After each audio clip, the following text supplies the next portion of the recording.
Good afternoon, ladies and gentlemen. My apologies for the delay. This has been, the morning was a very long session, but we'll get going now. During the declared emergency in the City of Toronto, Committee of Adjustment virtual public hearings are being conducted by electronic means through WebEx, an online digital platform, and streamed on the Toronto City Planning YouTube channel. These measures are necessary to comply with physical distancing requirements and in-person attendance limitations. This will be a virtual public hearing, and participants who have registered in advance will be able to make their presentations to the committee using WebEx, an online event that is being moderated by staff. Anyone wishing to view the hearing may do so by watching it on YouTube. Participants who have registered in advance will be connecting either by their computer, a phone or tablet app, or by telephone.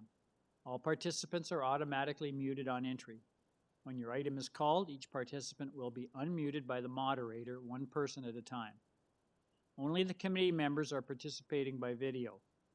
Any registered participants will be participating by audio only. We ask that you also mute your devices until you are called on to speak. For all those who are waiting online, please ensure that you've called in with the phone number that you were originally registered with. If you call in with a different number, you will not be able to speak on that item. To ensure audio clarity, I suggest that you do not use the speakerphone function on your telephones. We acknowledge that the land we are meeting on is the traditional territory of many nations, including the Mississaugas of the Credit, the Anishinaabe, the Chippewa, the Haudenosaunee, and the Wendat peoples, and is now home to many diverse First Nations, Inuit, and Métis peoples. We also acknowledge that Toronto is covered by Treaty 13 with the Mississaugas of the Credit. In accordance with Sections 45 and 53 of the Planning Act 1990 as amended, this meeting of the Committee of Adjustment of the City of Toronto is called to order. My name is Alan Smithies, and I will be chairing today's meeting. Joining us on the panel today are Ron Hunt, Asif Khan, Paul Kidd, and Nadini Sankar Peralta. City staff are also present: Daniel Antonacci, Brendan Clapp, and Kelly Reed. The Committee of Adjustment considers applications for variances from the provisions of the zoning bylaw that apply to property, permission to extend or alter lawful nonconforming uses, and consent to sever property to create new lots. Anyone attending today who wants to receive a copy of the committee's decision must submit a written request for a decision by email. Please ensure that you include your name, address, and email address, because Committee of Adjustment and the TLAB will be sending notifications and appeal updates by email. If you do not agree with the committee's decision, it may be appealed to the Toronto Local Appeal Body, TLAB, or in some limited circumstances to the Local Planning Appeal Tribunal, LPAT. Appeal instructions are set out at the bottom of the committee's decision. The hearing procedure is as follows. I will call each item in the order listed on the agenda. Where an application is uncontested, the agent or applicant will proceed with their presentation if desired. If the committee does not require a presentation, applicants are to advise the chair should they wish to speak on that item. The committee may ask questions and or take the matter into the committee for a decision. Each speaker, including the applicant or agent, is given a maximum of 5 minutes to address the committee. I will comment when you are reaching the 5-minute limit. When addressing the committee, please state clearly your name and address. Please remember to confine your remarks to the matters described in the application. The applicant or agent proceeds first and will make their presentation to the committee. Please note that the committee may not entertain revisions to proposals at the hearing today. To ensure that a revised application is accurate and that all those entitled to notice of the application are informed of the changes, the committee may decide to defer the application, if it is substantially revised. Then individuals, either in support or opposed to the application, are invited to speak. Committee members may ask questions of each speaker after they have finished their presentation. When all speakers are finished, the applicant or agent has an opportunity to rebut only those issues that were raised by the previous speakers. This marks the end of discussion on the item. The application is then taken into committee for a decision. Are there any committee members this afternoon who have any conflict of interest they'd like to declare? Mr. Kidd? Mr. Chair, item number 30, 115 Donnelly Drive. I'm acquainted with the agent. Okay, you have a conflict on that, Mr. Kidd? Yes. Okay, anyone else? Okay, thank you. We'll go to the first item on this afternoon's agenda. That is item number 24, 253 DELORAINE Avenue. I have 3 people registered to speak. The agent is Sev Palazov. Are you there? Yes, I'm here. Can you hear me? Yes, I can hear you, sir. Can I get your full name and address, please? Sure. Sev Palazov, 3 Centennial Park Road in Etobicoke, Unit 72. Okay, thank you, sir. I just wanted to ask, I note that going through the file, there's a report from City Planning dated the 31st of March. They appear to have no objections, provided that the property is developed substantially in accordance with the west and east side elevation drawings submitted to the Committee of Adjustment attached as attachments 1 and 2 to their report. Now, have you had the opportunity to take a look at that report, sir? Yes. Okay, thank you. If you could give the committee a brief presentation on what you see as the merits of your proposal, just so you can inform the next speakers on our list. Yes, of course. In essence, this is an application to rebuild the front facade of the house with a very small addition on the second floor while keeping the existing setback to the front of the house, which is one of the variances because it's not complying to the required setback, but it's existing. There's a third floor addition, roughly 4.5 by 6 meters or 27 square meters, which is set back from the front of the house and set back from the back of the house. And this is where the variance for the side walls is triggered. One of the variances is also for the area of the softscaping at the front yard. And the proposal basically keeps the existing percentage, which is not 46%. I think it was written in the application. It's actually less than that. If we can pull the site plan or the survey, you can see it's a very small green area, but the proposal is does not, so you can see within the property line, it's a very small green area. So the proposal basically keeps the existing unchanged, while the porch will be rebuilt, but the green space will be the same. The percentage is actually 26.5% if we exclude the stair and the porch. Other than that, I think the variances are minor and it will improve the look of the house from the street and will have a positive impact on the neighborhood. Okay, thank you, sir. Does the committee have any questions of the speaker? Mr. Khan? Thank you, sir. Mr. Palazov, my question is about your variance number 4. Front soft landscape is 46% and you are required 75%. So you are deficient or less 29%. This is not a minor variance. Thank you, Mr. Han. I just mentioned that it's actually even less than this percentage, but it's the existing paved area of the front of the house, which this proposal does not affect. We propose to keep the same as existing. Okay, thank you. Does the committee have any further questions of the speaker?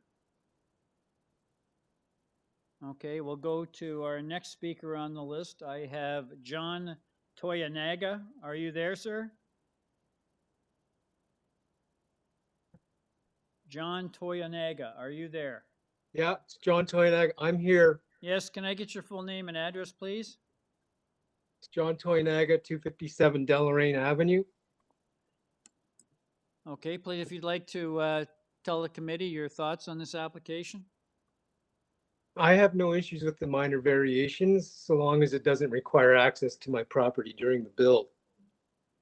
Okay, that's something that you can discuss with the applicant. I'll ask the applicant to discuss that issue when he comes back on.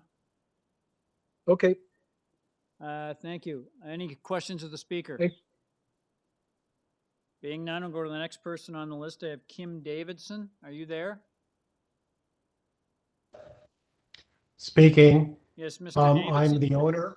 Yes, Oh, can I sorry. get your full name and address, please? Tim Davidson. Address is 253 Deloraine Avenue. Okay, sir, please let us know what your thoughts are on this application. I didn't prepare any thoughts as the owner.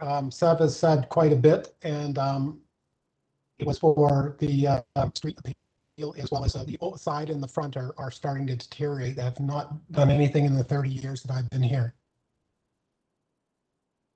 I'm sorry, what was that, sir? I had trouble hearing you. We haven't done anything to the front or the back or the side of the house since we've been here, and it's starting to deteriorate. So it's to repair all that as well as make it more street appeal, I guess. Mr. Chair, Mr. Davidson is the owner of the subject property. Okay. Okay, Mr. Davidson, your agent is speaking for you, okay? Thank you very much. We'll go back to Mr. Palazov. Mr. Palazov, are you there? Mr. Palazov? Yes, Yes. I am here, yes. You heard the comment from Mr. Toyanaga. I guess his, John Toyanaga at 257 Deloraine. His concern was that you'd need access to his property to construct this house. Are you going to request that? I don't think access would be required. Mm, So you'll be taking If, access through, if, you'll be taking access through your own property. yes, correct. Okay, thank you. And there's no work to the backyard, so no access to the backyard is required for this alteration. Everything will be done from the front. Okay, thank you. Does the committee have any questions of the speaker? Could I get a motion on this application, please? Mr. Hunt?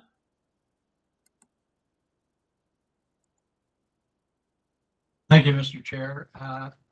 Having heard the issues presented by the applicant, and given that there are on the file 2 letters of support of the immediate neighbors, I would move approval of this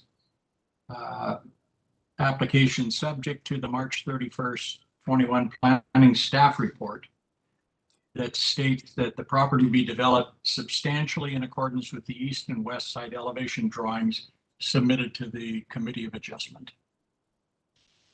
Okay, thank you very much, Mr. Hunt. Someone to second that motion? Mr. Khan seconds. All those in favor? That motion carries unanimously. Sir, your application's been unanimously approved, subject to city planning conditions. Thank you. Will this be noted that the existing percentage of the softscaping? Sir, we've dealt with the application. Thank you. Item Thank you. number 2578 Alamosa Drive. I have 2 people registered to speak. The first person, the applicant is Eugenia Hugh. Are you there? Yes, I'm here. Can you hear me? Madam, can I get your full name and address, please? Okay, my name is Hujia Hu, and I'm the agent for 78 Alamosa Drive. Okay, thank you, madam. I just noted here that having gone through your file, the only comments from city staff are from Urban Forestry, who has some recommended conditions. Other than that, we have one other person registered to speak, so if you could give us a brief presentation on what you see as the merits of your proposal. Mr. Chair, if I may, the deputant is not present. Quinn Lee is Oh. not present, neither by name nor by phone number provided. Okay, thank you, Mr. Clapp. Okay, thank you, madam. that being the case, madam, it's pretty clear what you're asking for in the variances that we have before us. Is there anything you'd like to tell the committee that isn't contained in the material that the committee has before it this afternoon? Yes, there's just one thing I would like to mention about the landscape, some characteristic regarding this lot. I actually have submitted supporting material which has a site plan. It could show that this lot is facing a valley, so the lot is going down slope from the rear yard to front yard. So that's why the height is exceeds the maximum by 2.1 meters, because the crown of the road is actually lower than established grade by 1.5 meters. Oh, this is the site plan. I have a presentation material, but I can just explain it by words. And also, this lot is facing an empty lot and looking directly to the valley. So I believe the impact with the front facade of this house is minor. And the main wall of the house does not exceed the requirements. So yeah, that's all I want to say. And I could answer any question if you have. Okay, thank you, madam. Does the committee have any questions of the speaker? There being none, could I get a motion on this application, please? Mr. Khan? Thank you, sir. These are minor variances. Therefore, I would like it to move. It should be approved. Be subject to urban forestry conditions. There are, yeah, that's right. Forestry conditions also apply. That's right. Thank you, sir. Someone to second Mr. Khan's motion? Ms. Sankar seconds. All those in favor? That motion carries unanimously. Madam, your application has been unanimously approved, subject to urban forestry conditions. Thank you very much. Have a good afternoon. Yeah, thank you very much. Item number 26, 261 Horsham Avenue. I have two people registered to speak. The agent is a Rohan Sovig. Are you there? Yep, I'm here. Yes, Mr. Sovig, I have gone through your file. I note that there are no comments or recommended conditions from staff. We do have a neighbor who's interested in your application, so if you could give the committee a brief presentation on what you see as the merits of your proposal. Sure. Good morning, good afternoon at this point. My name is Rohan Servik. I'm a planner at Malone Given Parsons. As you noted, I'm here representing the agent of the owners of the property at 261 Horsham Avenue. So three variances the owner is seeking this afternoon would allow the proposed home to be more in line with the newer homes constructed in this neighborhood. The variants they're seeking have been approved in the neighborhood as well too, and they're very in line with existing approvals. The build form, scale, and massing will be of a similar character to the surrounding neighborhood and will be consistent with the intent of the new Toronto bylaw 569/2013. As such, this application represents good planning, is minor in nature, and meets the 4 tests of minor variance under the Planning Act. And I'm happy to answer any specific questions about the proposal. Okay, thank you, sir. Does the committee have any questions of the speaker? There being none, we'll go to our next speaker. I have a Harvey Wu, W-U. Are you there, sir? Mr. Chair, Harvey Wu is not present, neither by name nor by phone number. Thank you very much, Mr. Clapp.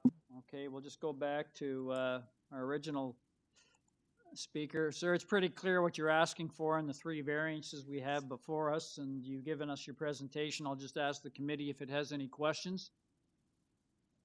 There being none, could I get a motion on this application, please? Mr. Kidd? Thank you, Mr. Chair. I feel the proposed variances are minor and meet the 4 tests for minor variance. I'd like to put forward a motion to accept the application without with no condition. Thank you, Mr. Kidd. Someone to second that motion? Mr. Hunt seconds. All those in favor? That motion carries unanimously. Sir, your application's been unanimously. Thank you. Enjoy the rest of your afternoon. Sir, your application's been unanimously approved without condition. Thank you.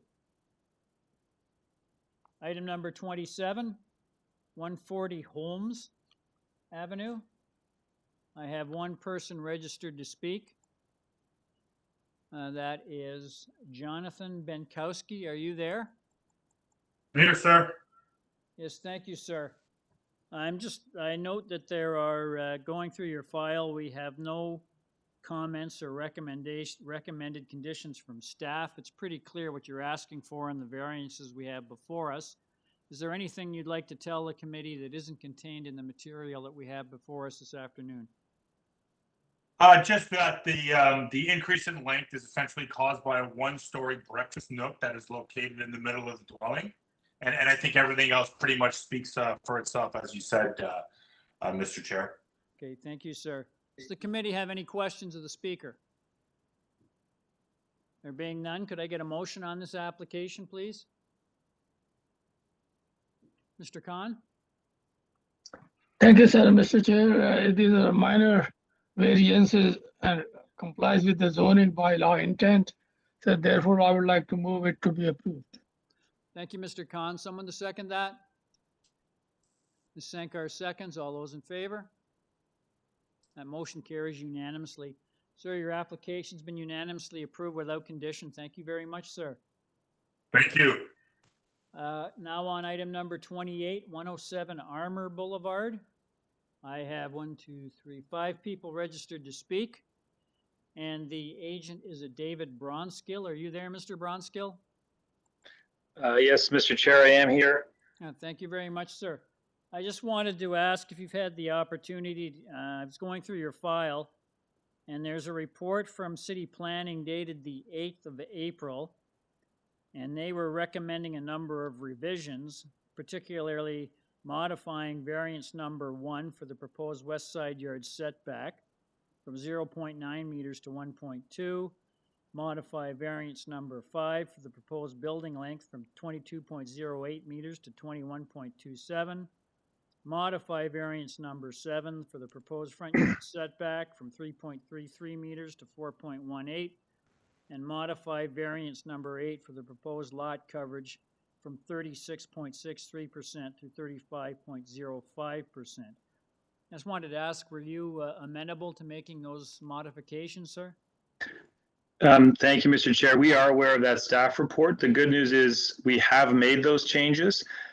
Even better news, those changes are in fact now reflected on the notice that has gone out. So I don't even have to spend time identifying those revisions on the variances for you. Terrific. So we were able to get those plans submitted and the notice correct. So those revisions are reflected on the public notice, I'm pleased to say. Okay, I'm just going through the notice to make sure that's the case. 1 point. Yes, you're correct, sir. Their other recommended condition was if the revisions are approved, make subject to constructing the proposal substantially in accordance with the east elevation, west elevation, and site plan drawings submitted to the committee and date stamped as March 31st and as attachments 1, 2, and 3 to their report. So you've seen that recommended condition as well, sir? Yes, Mr. Chair, we're supportive of it. It's a reasonable condition that makes sense in particular, sir, because the sidewall height is to the top of a gable. So it ensures that that elevation is implemented as shown. And also, as the staff report notes, the length and depth apply to the end of the rear excavated deck. So again, the above grade would then be tied down in accordance with the site plan. So we are accepting of that condition, Mr. Okay. Chair. Thank you, sir. If you could, since we have other persons who'd like to speak on this application, if you could just give us a brief presentation on what you see as the merits of your revised proposal. Thank you, Mr. Chair. There's a package submitted that is with the panel, which may help explain the variances. And in particular, thank you to staff for putting up. I appreciate that. This is a colored site plan. I know it appears a bit busy, but I'm just going to outline some of the different colors for you. The light green is the existing house that would be demolished. The light red dashed line would be an as of right envelope, so that you can see in certain instances the house is outside that dashed right. The proposed house is outside that dashed line. In certain instances, it's actually inside that dashed line. The light blue areas around the perimeter are where, in working with staff, the house has been squeezed smaller. So those are the areas of the house all around that were removed in accordance with the recommendation from city staff that has been implemented in terms of what is before you. The balance of the package, numerically, the committee has heard me say this before, we look at it both quantitatively and qualitatively. We did survey the numbers in the area, both, for example, for lot coverage, and we prepared a diagram for you that shows that the proposed lot coverage as a number is found within the geographic neighborhood. You can see there we're at 35.04, and there's a wide range coming north into the neighborhood of 32s, 35s, 37s. We think we're within that numeric range. We also did the same thing for the side yard setbacks, so that you could just see that, in fact, there are similar side yard setbacks that have been approved throughout the neighborhood as part of new construction. I hinted earlier at the side height variance. It's to the side elevation. There's a gable there, and so we have to measure it there. And so the condition from staff tie that down so that we don't have, in fact, a taller roof height for the balance of the proposal. As staff note in the report, the main wall height to the underside of the eaves is 7.06 meters. In terms of the length and depth, I would note, as staff do in their report, it's measured to the end of the excavated rear deck. The proposed building length for the house from the front to rear main wall is actually 18.15 meters. And the depth, if the back deck was not included, is from front to main rear wall is 18.11, whereas 19 meters is the requirement. So that length and depth variance is in fact triggered mostly by that rear, the excavation under the rear deck, because we have to measure it to the rear of the structure. But there's really no above grade impact there on any of the neighbors. We think it's a reasonably sized two-story house that fits qualitatively in with the balance of the neighborhood. And as you can see, for example, with north being down, I'll just use right and left. The left side house there, we've sort of attempted there, because of the different shaped lots. Mr. Wengel's office, in fact, has tied the sort of the rear corners of the two houses together so that there isn't undue impact on anybody's backyard. So we think it fits both quantitatively and qualitatively, and therefore would meet all the four tests, sir. We didn't note any letters of opposition on the file, so sir, I will be listening and make sure that I respond to those, because we're not aware of the concerns, although our client did consult with neighbors. So I will listen carefully and respond to any concerns they may raise, sir. Thank you, Mr. Bronskill. I'm just going to ask Mr. Clapp, I have two people on here, Kayla Backer and Jared Grossman. Are they with the applicant? That's correct. They're the owners of the subject property. Okay, I'll go to the area resident. Jeffrey Payne, are you there? Jeffrey Payne, are you there? Yes, Jeff Payne, 105 Yes, Armor hello. Can I Boulevard. get your full name and address, sir? Jeffrey Payne, 105 Armor Boulevard. Okay, if you'd like to give us your thoughts on this application. Yes, our concern is that there are 10 variances, to which is our position that these variances are not minor variances at all. And it's not in keeping with the adjoining houses, adjacent houses to the east and the west. I'm on the east side. I'm the east side neighbor. My concern is the minimum side yard setback from allowable of 1.8 meters to 1.2 meters is not minor. This is a change of 5.9 feet to 3.11 feet. It's less than 4 feet to my property line, to which the exterior side wall height proposal allowable now of 7.5 meters to what the neighbor is suggesting, 9.94 meters, would not be a minor variance at all. That would be a 8-foot in height increase from with respect to this proposal.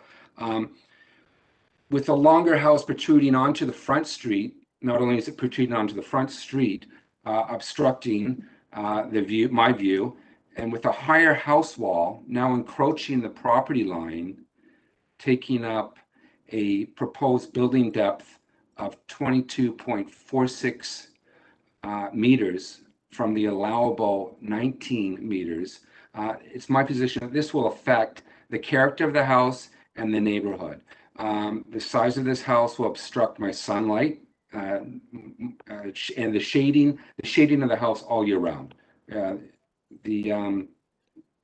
It's my position that the 10 variances do not meet the 4 tests for a minor variance approval. The building height maximum from 8 meters to 10.52 meters is not minor at all. The lot coverage allowable from 30% to 36.63%, in my position, is not minor.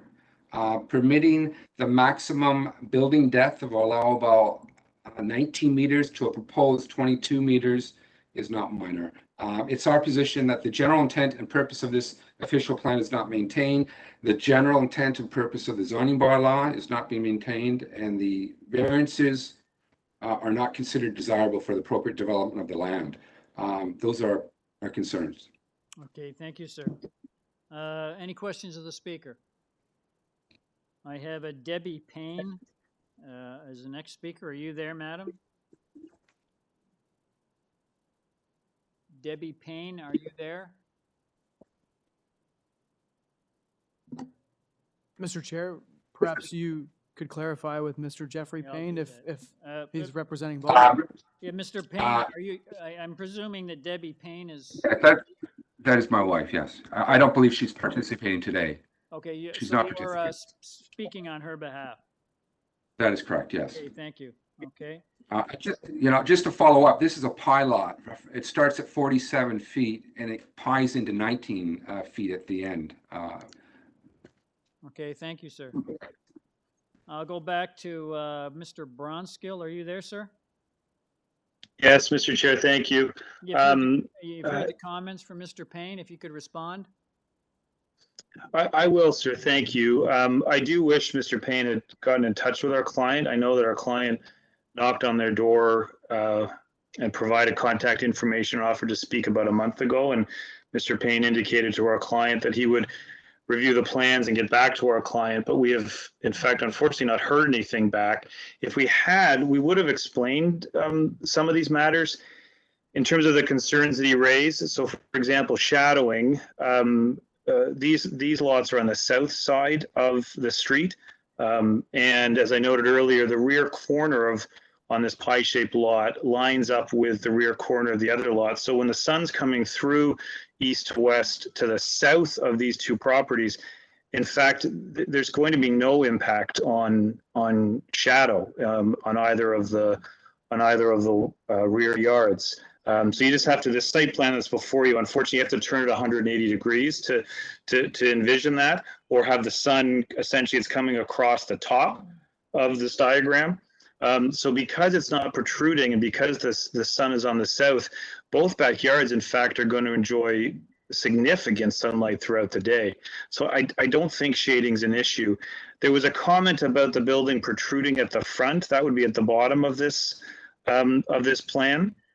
You can see the red line where the house could be located. There's a very small sort of double triangular portion there that exceeds that line, whereas some of the house, in fact, doesn't. And it is because of this pie-shaped angled lot where some is within the front yard setback and is more generous and some is just outside. So it's not going to be significantly in front of Mr. Payne's house and cause a view impact from his front porch.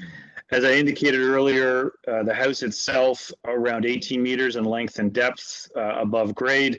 That's in line with houses all over the city that this committee often approves. So it's not extending in terms of above grade beyond Mr. Payne's house. And the side yard setbacks, we've shown you the map that this is at 1.2 meters is in fact quite a common side yard setback approved by this committee for new construction. 1.8 is often not achieved. Mr. Payne, in fact, is at 1.35 to the closest corner of the portion of his house on his pie-shaped lot. It's not 1.2, but it's not 1.8. And finally, I would have explained if I could on the elevation to him, again, what I had said to the committee, that side main wall height is just to the top of the gable. The eaves roof is 7.06, and you can see that it's attached to the staff report. You can see it even on the 3D massing that's attached to this package. It's not a sheer wall to that height for the entire side elevation. It's just for that gable on the side elevation. And it's, I think, lends itself to being, in fact, an attractive house whose massing is, in fact, broken down as opposed to appearing monolithic. So overall, we concur with city staff that the variances meet the 4 tests. We'd welcome the opportunity to continue the discussion with Mr. Payne after this hearing to explain all of this to him.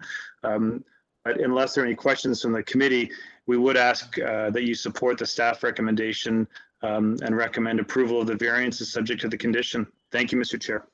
Yes, Mr. Bronskill, I also just wanted to emphasize that I forgot there is also a report here from Transportation Services dated May 12th. They indicated that they have no objections to your variance regarding the driveway width, provided that you add a notation on the site plan drawing in, with a standard condition that you're going to close and restore the municipal road allowance. I don't know whether you've seen that particular report. It just came out. Thank you, Mr. Chair. No, we haven't. We're in concurrence with it. Yes, Mr. Chair. Thank you. Okay, thank you. Does the committee have any questions of the speaker? There being none, could I get a motion on this application, please? Ms. Sankar? Yes, through you, Mr. Chair. I accept the explanations provided by the applicant here today in addressing the concerns of neighbors and in working in accordance with the staff and the staff report for this application. So I'll recommend approval of this application. That's my motion, to approve it and make it subject to the April 8th staff report, for which the changes have already been made, as was stated by the applicant here today, but also subject to the proposal being constructed substantially in accordance with the east elevation, west elevation, and site plan drawings that were submitted to the committee. That was then date stamped March 31st. And that's my motion. Thank you. There's also the Transportation Services Oh, petition on the yes. 12th of May. Yes, and subject to that as well, those Okay, conditions. thank you, Ms. Sankar. Someone to second Ms. Sankar's motion. Mr. Hunt seconds. All those in favor?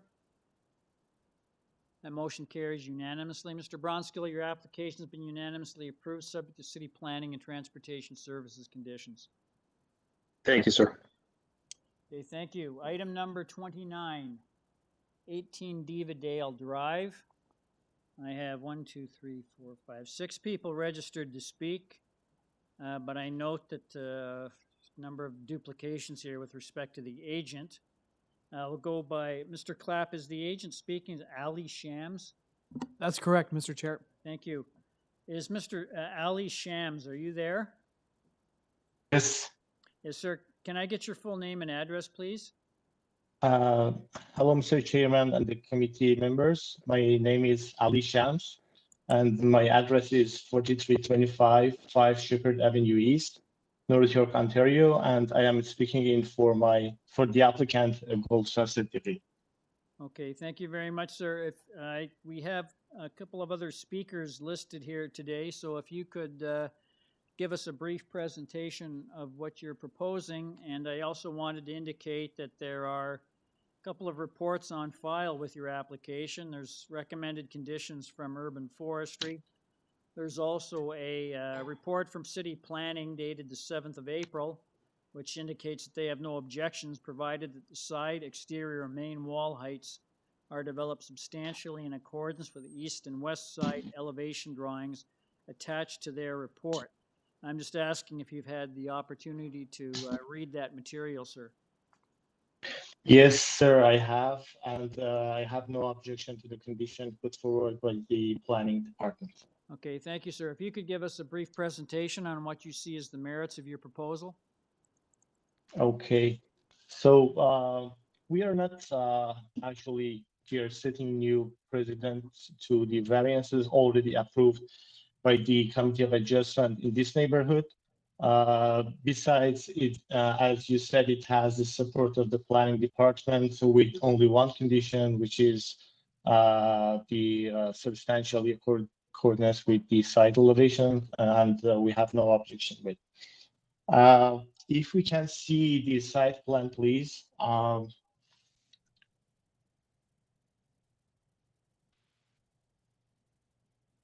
So moving to the site plan drawing. Yeah. The requested building length is 18.49 meters, and the building depth is calculated 19.20 meters. These are items 3 and 4 of the hearing notice. There is a 71 centimeters difference between the building length and the building depth. The reason for this 70 centimeter difference, which adds one more variance to our proposal, lies within the curved front lot line and the definition of the building depth versus the building length, which is calculated perpendicular to the minimum front yard setback, in spite of the fact that the front wall of the building, the proposal, is located exactly on the minimum front yard setback. So if we move to the side elevation, please.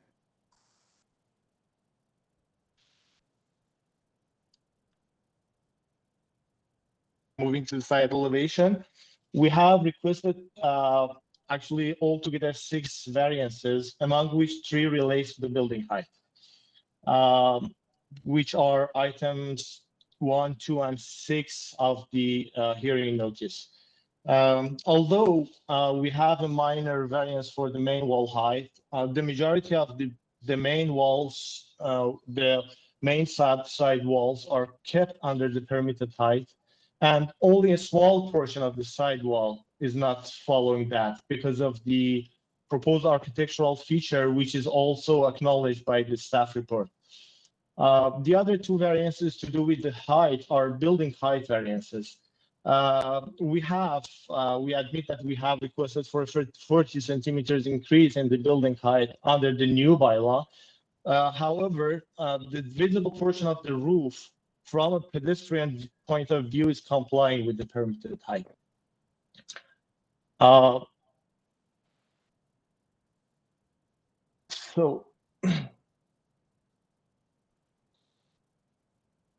Moving back to page 1, which is the statistics, and I can moving on to page 1. Yeah, could you please zoom on to the location map?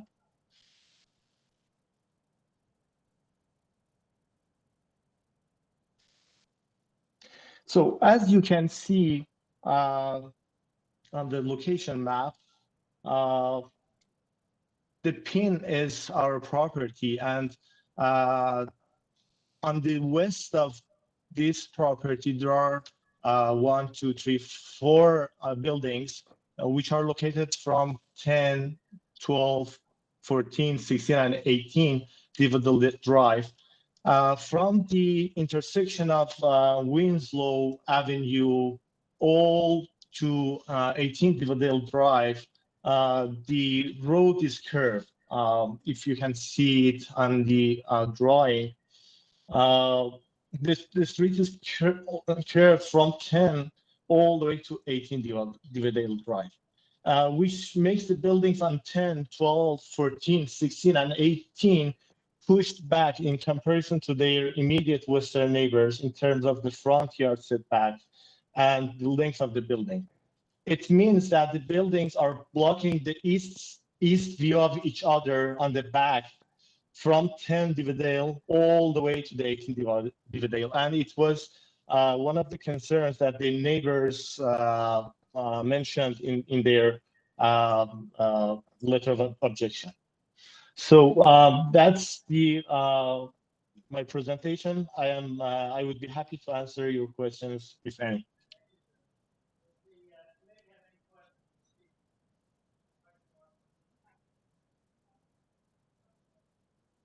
Does the committee have any questions of the speaker? Being none, we'll go to the next person on the list. I have Devin Chandra. Are you there?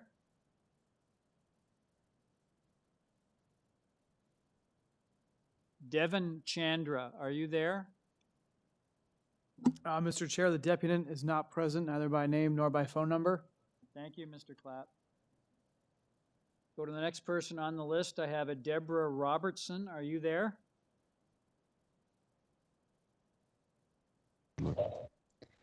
Hello, this is Deborah Robertson. Can Yes, you hear thank me? you, madam. Can I get your full name and address, please? Yes, my name is Deborah Robertson. I'm actually speaking on behalf of myself and my husband, Devin Chandra, who's here. And we are the owners and residents of 16 Diva Dale Drive, which is immediately adjacent on the west to the 18 Diva Dale Drive. Okay, thank you, madam. If you'd like to give us your views on this application. So thank you for giving us the opportunity to speak today. I hope you had a chance to review our submitted letter of opposition. And I would like to refer to some of the pictures that were included in the submission. We strongly object to the variance proposal as outlined, as they are not minor variances, and there are 6 of them. And the approval of these variances would directly result in the loss of privacy in our home and our backyard, the loss of sunlight, and the loss of enjoyment of views. The proposal fails to satisfy the court tests for minor variance as required by the Committee of Adjustments and is intrusive. The proposed overdevelopment of the lot is not minor. The lot size of 18 Diva Dale Drive is 42 feet by 146.66 feet. According to Google, the average lot size in Leaside is 32 feet by 125 feet. So their lot size is already much above average. So I see no reason to approve a floor space index of 0.66 times the area of the lot size, whereas the maximum permitted floor space is 0.60 times. We particularly object to the extension at the back with the maximum building depth request and the proposed building length, which is 1.49 meters over the length allowed by the bylaw. As you can see, this is just about a third of our window space, and we have large windows on the entire back side of our house, both on the main floor and upper floors. And this is really a beautiful feature of our home. We see our yard, we see the large neighboring tree, and the proposed expansion on the back of 18 Diva Dale dwelling will be seen from our back windows. And that's what you can see in this first picture. You will note that it will significantly affect our privacy, reduce our sunlight, and diminish our enjoyment of our rooms that we use a lot for living space. And the additional length will also significantly impact on our backyard light and privacy. So if you could show pictures 2 and 3, that shows the space that we use, and the house would be that the plan includes the removal of this large mature tree and the house going all the way to that space. And that's a space that we use for living area. The proposed over-intensification of the lot is not desirable or appropriate use of this land. And the proposed development does not meet with the intent or purpose of the zoning bylaws of the official plan. And compliance with the bylaws would not detract from the plan. Approval will result in a change in the character of the neighborhood. The plan states that this existing tree is to be removed, and we fear this is a slippery slope. When the builders purchased this land, they knew the limitations of the space and of the tree. Approval of this build will definitely set a precedent for overdevelopment. And we are concerned about increasingly large builds approved by the Committee of Adjustments, and that many of these builds require removal of mature trees and an increased use of the space of the lot and an impact, and this has significant impact on the character of the neighborhood. We are slowly losing the city's tree canopy and green space. And so we respectfully request that the Committee of Adjustment refuse the application and that the property owners make changes to their plans to significantly reduce the depth of the building and especially the length of the building and the floor space index. Due to their large lot size that is considerably above average in this neighborhood, they can still build a nice sized house without approval of any of these variances. Thank you. Thank you. Does the committee have any questions of the speaker? There being none, I'll go to the next person on the list. I have Jeff Cattell. Are you there? I am. Sir, can I get your full name and address, please? My name is Jeff Cattell. I'm the co-president of Eastside Residents Association, and I'm here today in support of neighbors who are opposed to this overbuilt proposal. As the neighbor indicated, the proposal is not quite unnecessary to accommodate a 4-bedroom house of significant size. This, as she indicated, the lot is 30% wider than the average Leaside lot, and it's over 40 feet wide, and whereas over 30 feet is a norm. So there's certainly no reason for a side yard variance. The massing of the proposal is too big. It was very obvious from the plan that the agent put on the screen that this home is about double the coverage of its adjacent neighbors. The elevation, we're very concerned, not much the back, but the front and what it looks like from the street. And it appears to be 3 stories, comprised of an integral garage and two floors above it. This extra level accounts for the building height and the FSI variances. The original house is a standard Leaside 2-story home with an attached garage. There's no need to stack the living unit over top of the garage.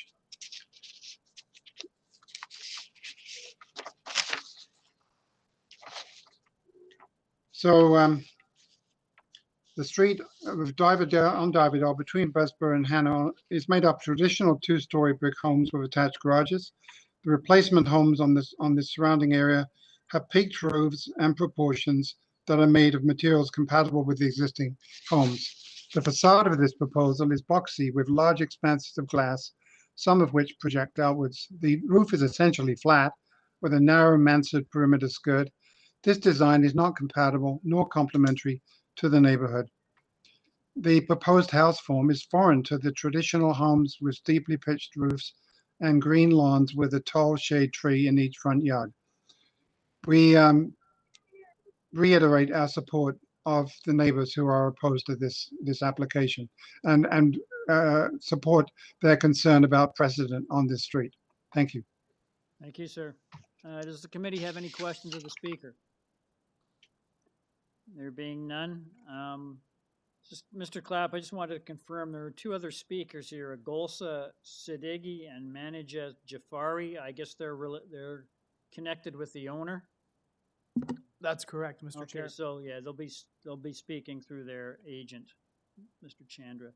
Okay, that's Mr. Shams. That's it for our speakers. Mr. Shams, are you there? Mr. Shams? Yes, sir. Yes, sir. Can you hear me? Yes, I can hear you. You've heard the comments from the previous speakers? Yes. If you'd like to respond to them, please. Okay, in terms of the mass of the building and the FSI, the building, we are only requesting for 0.06 times more FSI, which is precedented in this neighborhood and reasonable, I believe. My client is a family of 4 with seasonal guests who are their parents. So they will need more space to accommodate themselves and their guests inside the house. So they need a slightly bigger house. In terms of the integrated garage, the majority of the new replacement homes taking place in this neighborhood are being designed and constructed with integrated garages because the homeowners need an enclosed space to park their mostly expensive cars in order to protect them from the severe weather of Toronto. Ms. Robertson spoke about the tree and the light and the quality of life. I just want to mention what I said before on the location map, that because of the nature of the Divadale streets from 10 to 18 Divadale, all the buildings are pushed back from the street line, even if they are put exactly on the front lot line, and they are blocking each other's east view. For example, the 16 Diva Drive, which is our west neighbor, and Miss Robertson lives there, is blocking the view, sunlight, and the quality of life of the 14 Diva Dale Drive.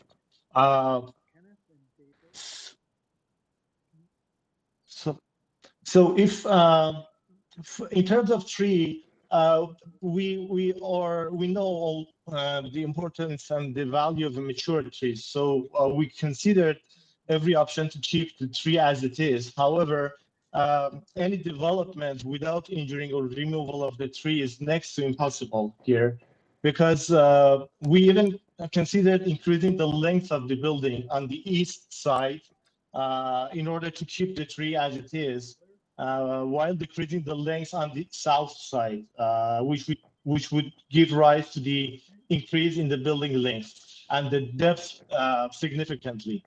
Even decreasing the length of the building by 2 feet or 3 feet will result in the injury of the tree, thanks to the great canopy and the roots of the existing tree. You can see how big is the tree and how limited we are in our application and proposal. So in terms of the height, as I mentioned, we are requesting for an increasing in building height. However, the visible portion of the roof, which is the portion a pedestrian can see, moving to the side elevation, the roof, which is the portion a pedestrian can see, is complying with the permitted height. As you know, under the new bylaw, a roof is considered slope roof only if more than 50% is of area is slope. So the portion of the roof which is exceeding the permitted height is added only to offset the deficiency of the slope roof area. I have no more comments to add. I will answer your questions if any. Okay, thank you, sir. Does the committee have any questions of the speaker?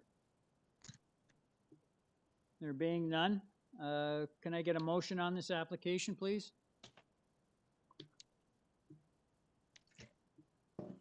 Ms. Sankar? Yes, through you, Mr. Chair. You know, I've listened to what the neighbors have said, and I am looking in detail at this application. I believe, to me, it meets the 4 tests. So I'm going to put forward a motion to approve this application. It will be subject to forestry, and it will also be subject to the April 7th staff report, in that the exterior main wall heights be developed substantially in accordance with the east and west side elevation drawings. Thank you, Ms. Thank you. Sankar. Someone to second Ms. Sankar's motion? Mr. Khan seconds. All those in favor? That motion carries unanimously. Sir, your application's been unanimously approved, subject to urban forestry and city planning conditions. On item number 30, Mr. Kidd, you have a conflict. Item number 30, 115 Donnelly Drive. I have 2 people registered to speak. The agent is Mr. Higgins. Are you there, sir? I am, Mr. Chairman. Ready and waiting. Mr. Higgins, I just wanted to clarify, I have a Julia Wagner down as the owner. You're speaking for her, correct? That's correct. Julia and her husband, Craig Wagner. Okay, thank you. Mr. Donnelly, I just wanted to ask, I was looking through your file. There's a couple of staff reports on file. There's recommended conditions from urban forestry.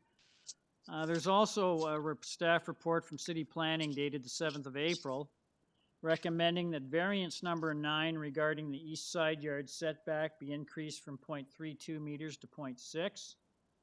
Variance number 11 regarding the east side roof eaves be eliminated.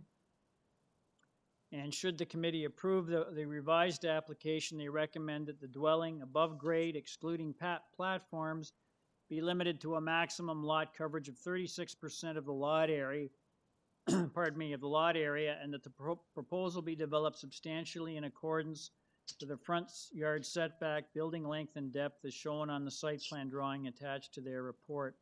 Have you had the opportunity to read that material, sir? Yes, I have, Mr. Chairman.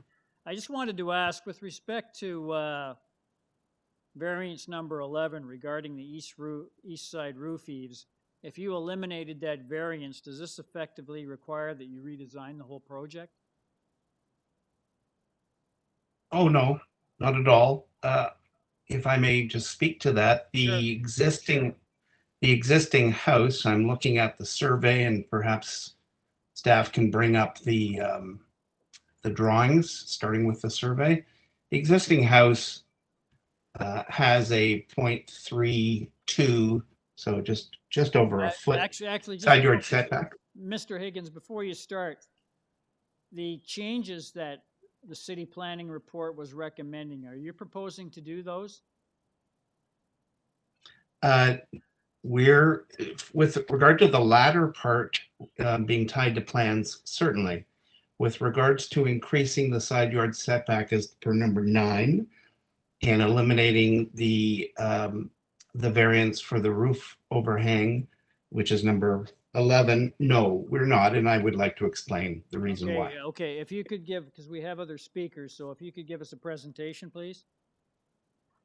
Just so you know, I believe the other speaker is the owner or the co-owner with Julia Wagner. It's Craig Wagner, who may or may not be speaking. Nevertheless, my clients, Craig and Julia, have lived at this property for 9 years, and they have 2 growing children. It's always been their dream to build a new home, and that's where we are today. We submitted on 2 separate occasions, obviously because of the earlier canceled date of April 15th, circulated to 17 neighbors packages, and this committee knows that we do this as a regular item, to allow the neighbors to be able to review the drawings far more than what is received in the committee of adjustment notice. So all of the facades, colored site plan, and explanation as to why we need these variances. And we did receive 3 letters of support from number 110, number 117, which is the immediate neighbor to the east, and 120. And we acknowledge that there's an objection letter from 111. Unfortunately, we didn't hear from number 111, who is the immediate house to the west, until 2 days ago or so, May 13th, where they stated their concerns. Would have been very happy to talk to them as per our package, where we note both the homeowner and my email and phone numbers. Nevertheless, I'd like to speak to each point very quickly. With planning's approval, we did set the front porch slightly back, which is number 1. So we have that front porch at 0.6 meters. Number 2, the rear deck also, instead of aligning with the proposed house, we've set it back to 0.6. Still shy of the requirement, but we think it's reasonable. And the reason why I think it's reasonable, along with the other 2, 9 and 11, is we're trying to maintain or save part of the east wall of the house. The setback that exists there, 0.33 and 0.32 as per the survey, is absolutely a standard in Lee side, and you see that on the side of number 111 as well. Their whole east side is also at 0.32 or thereabouts. So when you have that situation, you're trying to maintain that wall, then it becomes as no surprise that the eaves trough, which is a very small extension of about 8 inches plus the eaves itself, or the eaves trough, you end up being right on the property line. And we're not going over the property line, but that is an existing condition we'd like to maintain, both the side yard setback and the roof overhang. In terms of the lot coverage, before you is a variance on number 3 of 41.5%. But as per the staff report, in reality, a good portion of the variance that we have there is, almost all of it is below grade. And it is under the front porch. If we can go to, well, here we go. On the site plan, you'll see in the highlighted red hatching, the front porch has a small basement area underneath it, and the rear deck terrace has a portion of the basement underneath it. So those two items affect both length, depth, and coverage.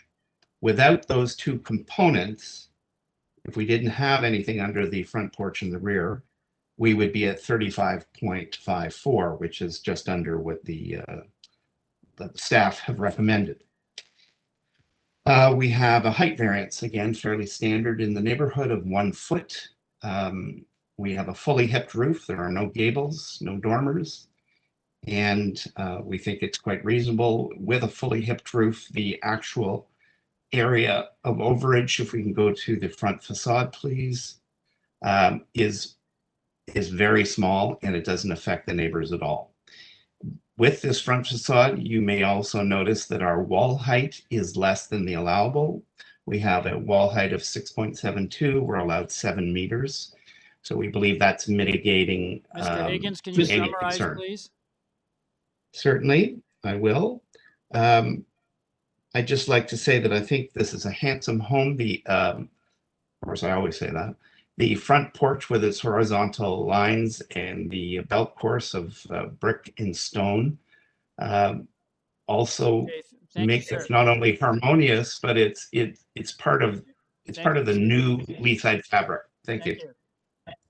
I just wanted to clarify with respect to the planning recommendations, the only one that you were basically in favor of, arguing in, or you were in favor of, is the condition with respect to developing the property substantially in accordance with the front yard setback, building length and depth as shown as on the site plan drawing attached to this report. You've already made your comments with respect to their recommended changes. Am I correct?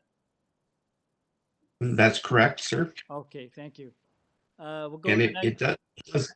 it does also answer the neighbor at 111. If you were to read their concern, their letter of concern, they do remark that in a number of occasions if they can be assured that front yard setback, length, depth, and coverage are held to, they didn't know the terminology, but substantially in accordance with the plan submitted, they would have no problem with it.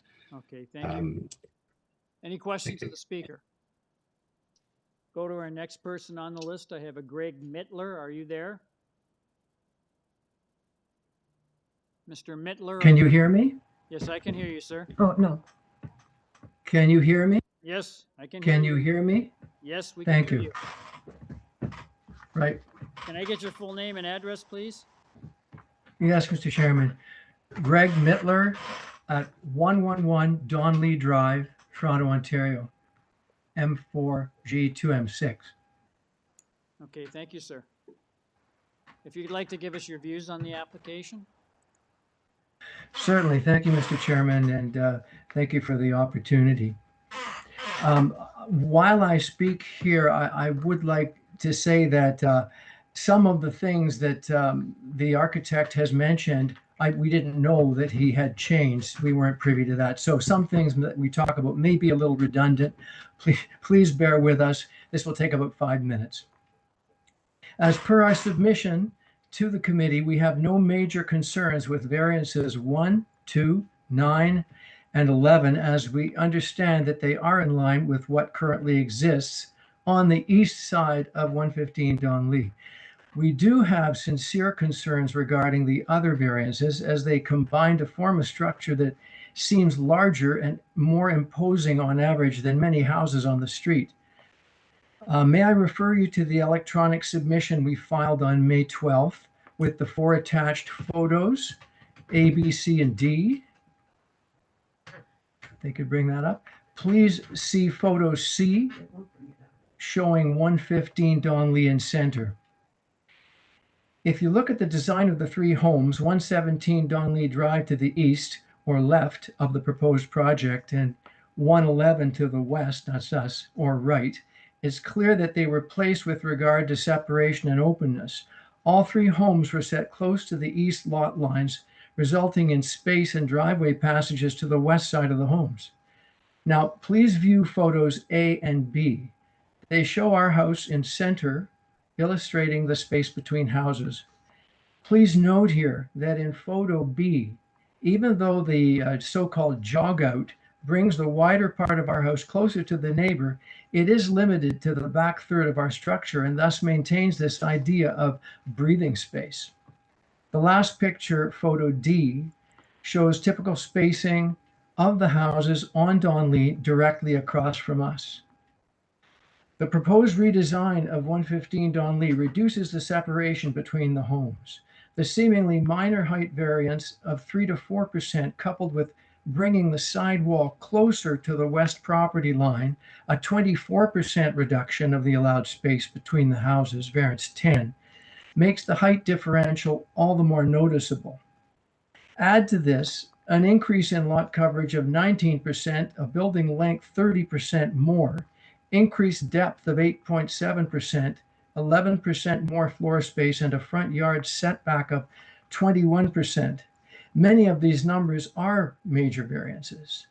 Now, the design notes that we have been given assert that although most of these variances considerably exceed the bylaw limits, many are underground and therefore should not be of concern to us. What does concern us about these major variances is that if granted, a redesigned plan may then apply these variances to all floors above ground, creating a truly massive home. This seems to be partly addressed by your architect's speech before us or comments.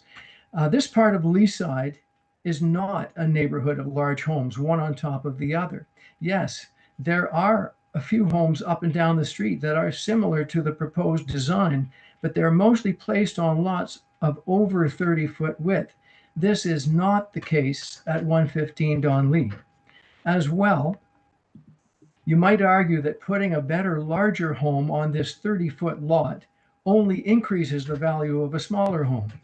However, we would like to point out that means the land value goes up and the smaller house becomes interesting to someone buying for the purpose of demolishing the smaller home.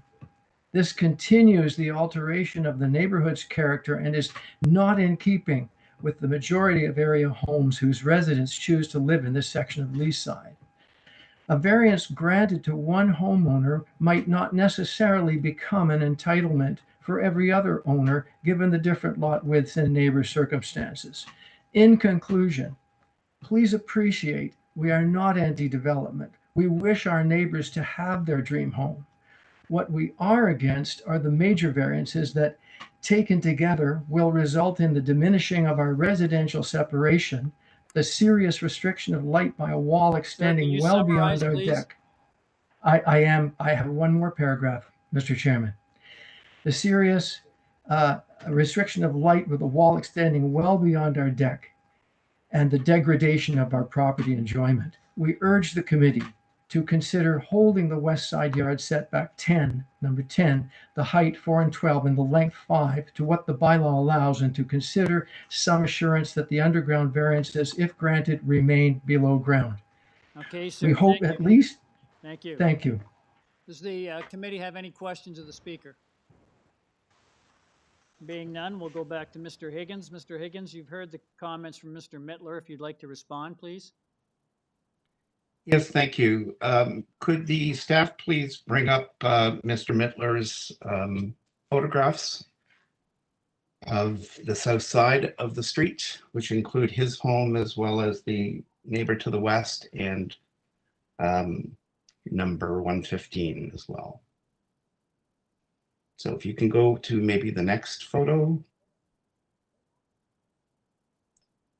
Perhaps while we're okay, so 115 is to the far left, 111, Mr. Mittler is in the middle. And then you have what is quite typically a lee side look, which I don't like. It has a very high roof, has a very small upper roof, so it's out of balance, and it has a very high main floor. That means there's a very high deck at the back. So if we can go back to my presentation, please, and show the front facade. It will show you that although we have this very minor height variance, it's completely in the middle of the roof, and it helps balance, in my opinion, as a professional architect, it helps balance the wall height to the roof height. If you could enlarge that just a little bit, possibly. Thank you very much. Mr. Mittler also has gables both at the front and rear of his home. Those gables create a vertical wall height that is much higher than what we're proposing. He mentioned that we are a large house that is extending way past his deck. I wanted to bring up 2 points. We are approximately 1.5 meters past his deck with our wall. Our rear deck is set back so that it's not on top of Mr. Mittler and 111. But I also wanted to note that there's a large frame garage that exists at 115 presently, and you might just pull up the survey, please. And that garage is being eliminated in favor of a freer backyard for my client's children.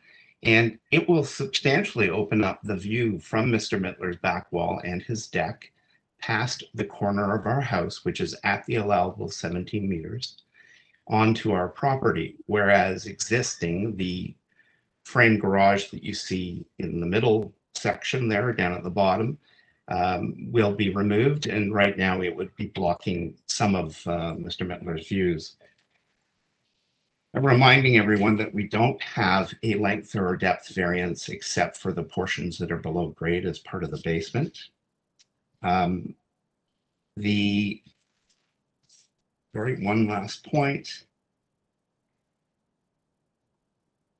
I mentioned that we're trying to keep the east wall of the house that you see on the survey, which then gives us the 0.32 meter setback that we'd like to maintain. As we go back further, this is not an uncommon situation. And again, I'm pointing out for Mr. Mittler that although we're coming closer to his side, we have a 0.91 meter side yard setback. So it's easy to go back and forth from the driveway to the backyard. Mr. Mittler has, from what I can see, only one small window on the main floor that looks out. And Mr. Mittler's house itself is 0.34 meters from the property line, much like we were suggesting to maintain on our east side. My clients would like to have an integral garage. The good thing about integral garages is that not only can you park a car in them, but it's also the place to put your garbage, recycling, and compost bins so that they're not out in the front of the house, and it's a tidier look. And I would say we have before you what I consider, with all my work in Leaside, to be a very modest and very appropriate proposal that meets the 4 tests of the Planning Act. And I would be more than happy to answer any further questions that you might have. Okay, thank you very much, Mr. Higgins. Does the committee have any questions of the speaker? There being none, could I get a motion on this application, please? Mr. Khan? Thank you, sir. Mr. Chair, although two variances have been modified and eliminated, variance number 9 is modified to 0.6. Number 11 has been eliminated. So I'm taking the consideration and the recommendation of the staff with two conditions. Number 1, the dwelling above grade, excluding platforms, be limited to a maximum lot coverage of 36% of lot area. Number 2, and proposal be developed substantially in accordance with the front yard setback, building length and depth as shown on the site plan drawings attached to this report. And also the condition to comply is the forestry. With this, I move that this application be approved. Okay, so just to clarify, you're recommending approval subject to the two conditions on the staff report, that the dwelling above grade excluding platforms be limited to a maximum lot coverage of 36% of the lot area, and that the proposal be developed substantially in accordance with the front yard setback, building length and depth as shown on the site plan drawing attached to this report, and subject to urban forestry. That's right, sir. Thank you. Someone to second that motion? Ms. Sankar seconds. All those in favor? The motion carries unanimously, sir. Mr. Higgins, your application has been approved subject to city planning and urban forestry conditions. Thank you very much, Mr. Chairman, and thank you. And all Now members. on item number 31. Good afternoon. Item number 31, 61 Regina Avenue.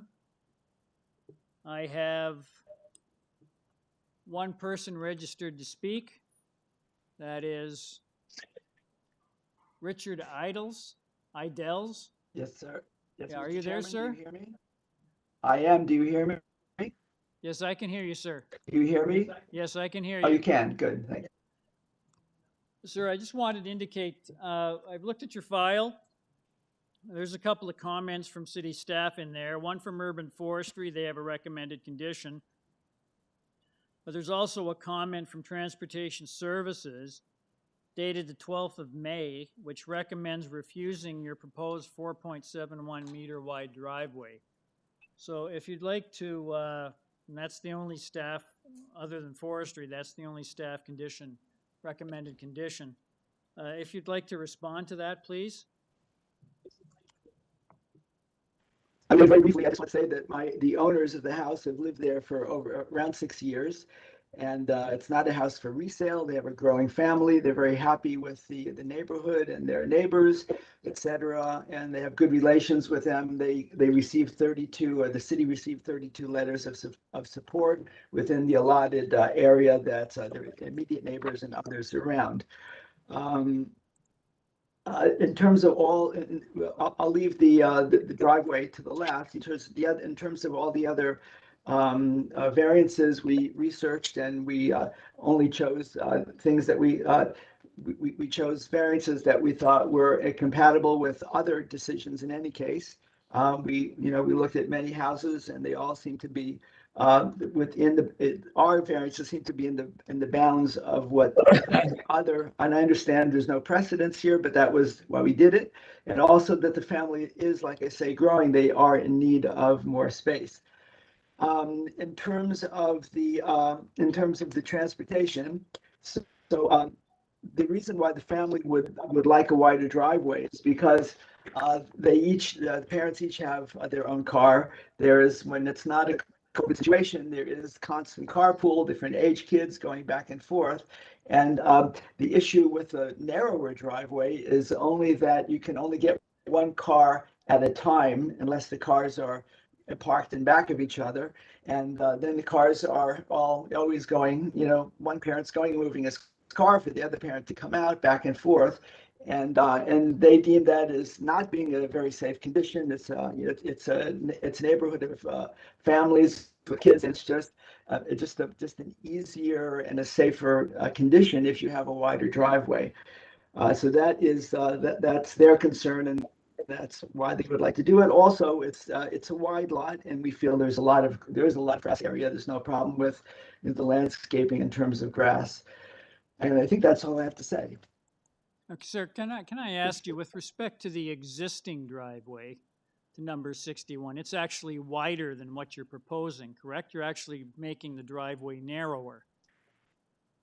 I believe that's correct, Mr. Chairman. Yeah, I'm because just looking when at I the was up there, plan. it looked much wider than what you're proposing on your drawing. Yeah, because it probably goes right to the property line. That's my guess. Yeah, because it, You know, it's existing. from the Which- survey, which- from the survey and also looking at it on site, it's actually exists, or actually, you're actually narrowing it. Correct. Okay, thank you.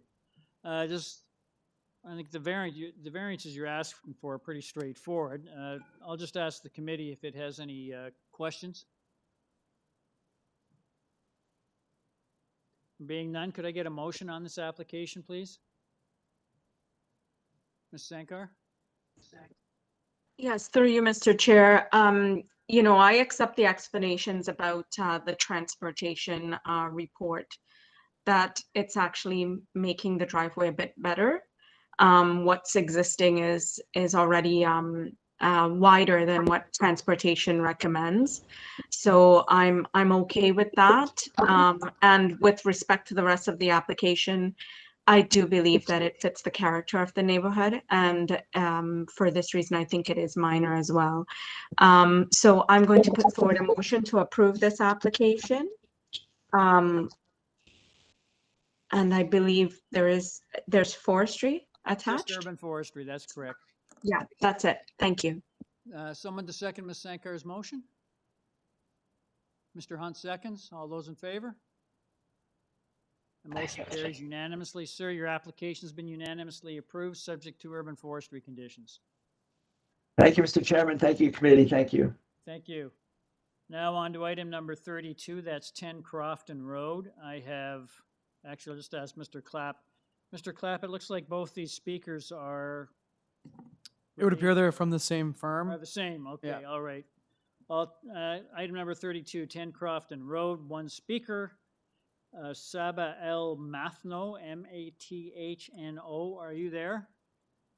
Yes, I am. Good afternoon, everyone. Yes, madam. Can I get your full name and address, please? Sure. Saba Al-Mathno, QBS Architects, 1670 Bayview Avenue, Unit 401. Okay, thank you, madam.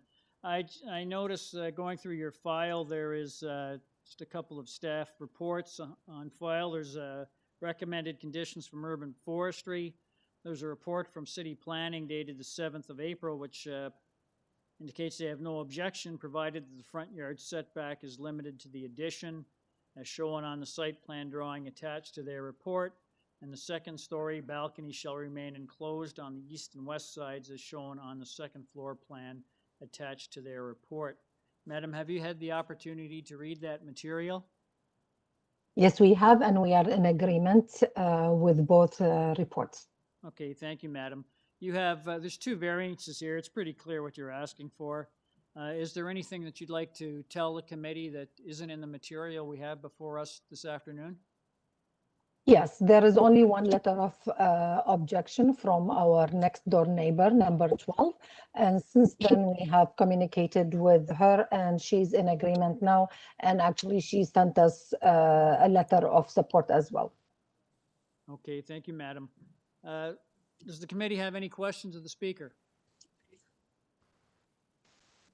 There being none, could I get a motion on this application, please? Mr. Kidd. Thank you, Mr. Chair. I feel these requested variants are of a minor nature. I'd like to put forward a proposal to accept the application subject to forestry condition and subject to the planning staff report condition that the property, the front yard setback, be limited to the addition as shown on the site plan drawing attached to the staff report dated April 7, and also that the rear second story balcony shall remain enclosed on the east and west sides as shown on the second floor plan attached to the planning staff report. Thank you, Mr. Kidd. Someone to second that motion? Mr. Hunt seconds. All those in favor? That motion carries. Thank you very much. Madam, your application's been unanimously approved, subject to city planning and urban forestry conditions. Thank you, Chair and panel. Thank you. Item number 33, 19 Artinger Court. I have 3 people registered to speak. I have Jaranathan Tavarajan, which I'm sure I've not pronounced that correctly. Are you there, sir? Yes, I'm here. Yes, can I get your full name and address, please? Gurunathan Devarajan, 96-1075 Ellesmere Road, Scarborough, Ontario, M1P5C3. Okay, thank you, sir. I just wanted to ask, I note that there are, the only comments we have on file on your application from staff are from Toronto Region and Conservation Authority from the 26th of March, and they have no objections to your application. We have, I note you have, you're asking for one variance. It's related to the, to your area of the balcony. But we have a couple of people who want to speak to this application. So if you could, if you could give us a brief presentation. Yeah, I have. The Ravindran has registered here who prepared the drawings. He's going to present the thing. He's here. Go ahead. Sir, hang on. And I'll just ask Mr. Clapp. Mr. Clapp, I've got 3 speakers here. Are they, they're not related to the applicant, are they? Do you know? No? Okay. Hello, sir. The one is the, Ulango is the owner, and I'm the applicant, and Ravindran, he is the who prepared the drawings, so he is just here to present it. Okay, so I have. Registered separately, and we are together here right now. Okay, you're too many people speaking at once. So I have a Ravi Ravindran and a Mr. That's right, it's me. I prepared the drawing. Sir, he's associated with you. Yes. Okay, so is Muthakumaru Alango, I'm sure I haven't pronounced that correctly. He's also related to you? Yeah, he's the owner of the property, yes. Okay, all right, okay, thank you. It's pretty clear what you're asking for, sir. Is there anything that you'd like to tell the committee that isn't in the material that we have before us this afternoon? Nothing major. It's just that we wanted to bring exactly the same kind of balcony size, but however, due to the zoning law changes during the years, it was only allowed for 4 square meters, but we want to have 7.6 square meters roughly, which is the original balcony size. So that is the issue, and that is what we want. That way we can use the existing structure, steel beams and everything. Steel columns, so that we don't have to, remove, rebuild and all those things. It's much cheaper for the client and everything. Okay, thank you, sir. Does the committee have any questions of the speaker? Ms. Sankar, would you like to make a motion? Yes, sir. I think that this is a really straightforward application. It's pretty simple and minor in my view. I'll motion to approve this application. Thank you. Thank you. Second Thank that? you. Mr. Khan seconds. All those in favor? That motion carries. Thank you very much. So Thank your you. application Thank is you. unanimously approved without condition. Thank you, sir. We are now on item number 34, 226 Armor Boulevard. I have one person registered to speak. That is an Anthony Bartolini. Are you there, sir? Yep, I am. Yes, sir. I note from your file that we have no comments or recommended conditions from staff. We have 2 variances before us. It's pretty clear what you're asking for. I'll just ask, is there anything you'd like to tell the committee that isn't in the material that we have before us this afternoon? I have nothing further to add to the application. If there's any questions or concerns, I'm here to thank you, answer. sir. Okay. Does the committee have any questions of the speaker? There being none, could I get a motion on this application, please? Ms. Sankar? Yeah, through you, Mr. Chair, this is another application that I think is pretty straightforward and minor in nature. I motion to approve this application. Okay, thank you. Someone to second Ms. Sankar's motion. Mr. Hunt seconds. All those in favor? That motion carries. Thank you very much. Sir, your application's been unanimously approved without condition. Thank you. Have a good day. Thank you. Item number 35, 32 Collinson Boulevard. Let me just go. I have two people registered to speak. One is the agent Drew Laszlo. Are you there, sir? I am indeed. Yes, thank you, sir. Can I get your full name and address, please? Drew Laszlo, 3317 Young Street. Okay, thank you, sir. I just wanted to ask, there's a, I was going through your file. There's a report from city planning in there dated the 8th of April. They appear to have no objections subject to the following conditions. They would like you to eliminate variance number 1 for the proposed eaves encroachment, eliminate variance number 2 for the proposed rear deck's north side yard setback, and if the application is approved, it's constructed substantially in accordance with the site plan drawing submitted to the Committee of Adjustment and date stamped as received on March 29, 2021, attached as attachment number 1 to their report. Sir, would you like to make those recommended changes that planning recommended? That's with respect to eliminating variances number 1 and 2. Yes, I would, please. Okay, let me just dig that file up.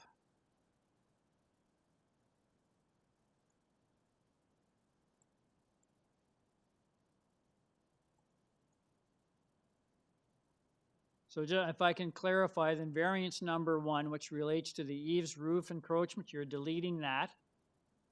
Correct. Variance number 2, which relates to the side yard setback of the rear deck, you're deleting that as well. Yes. And Thank all you. the remaining, 5 remaining variances stay the same.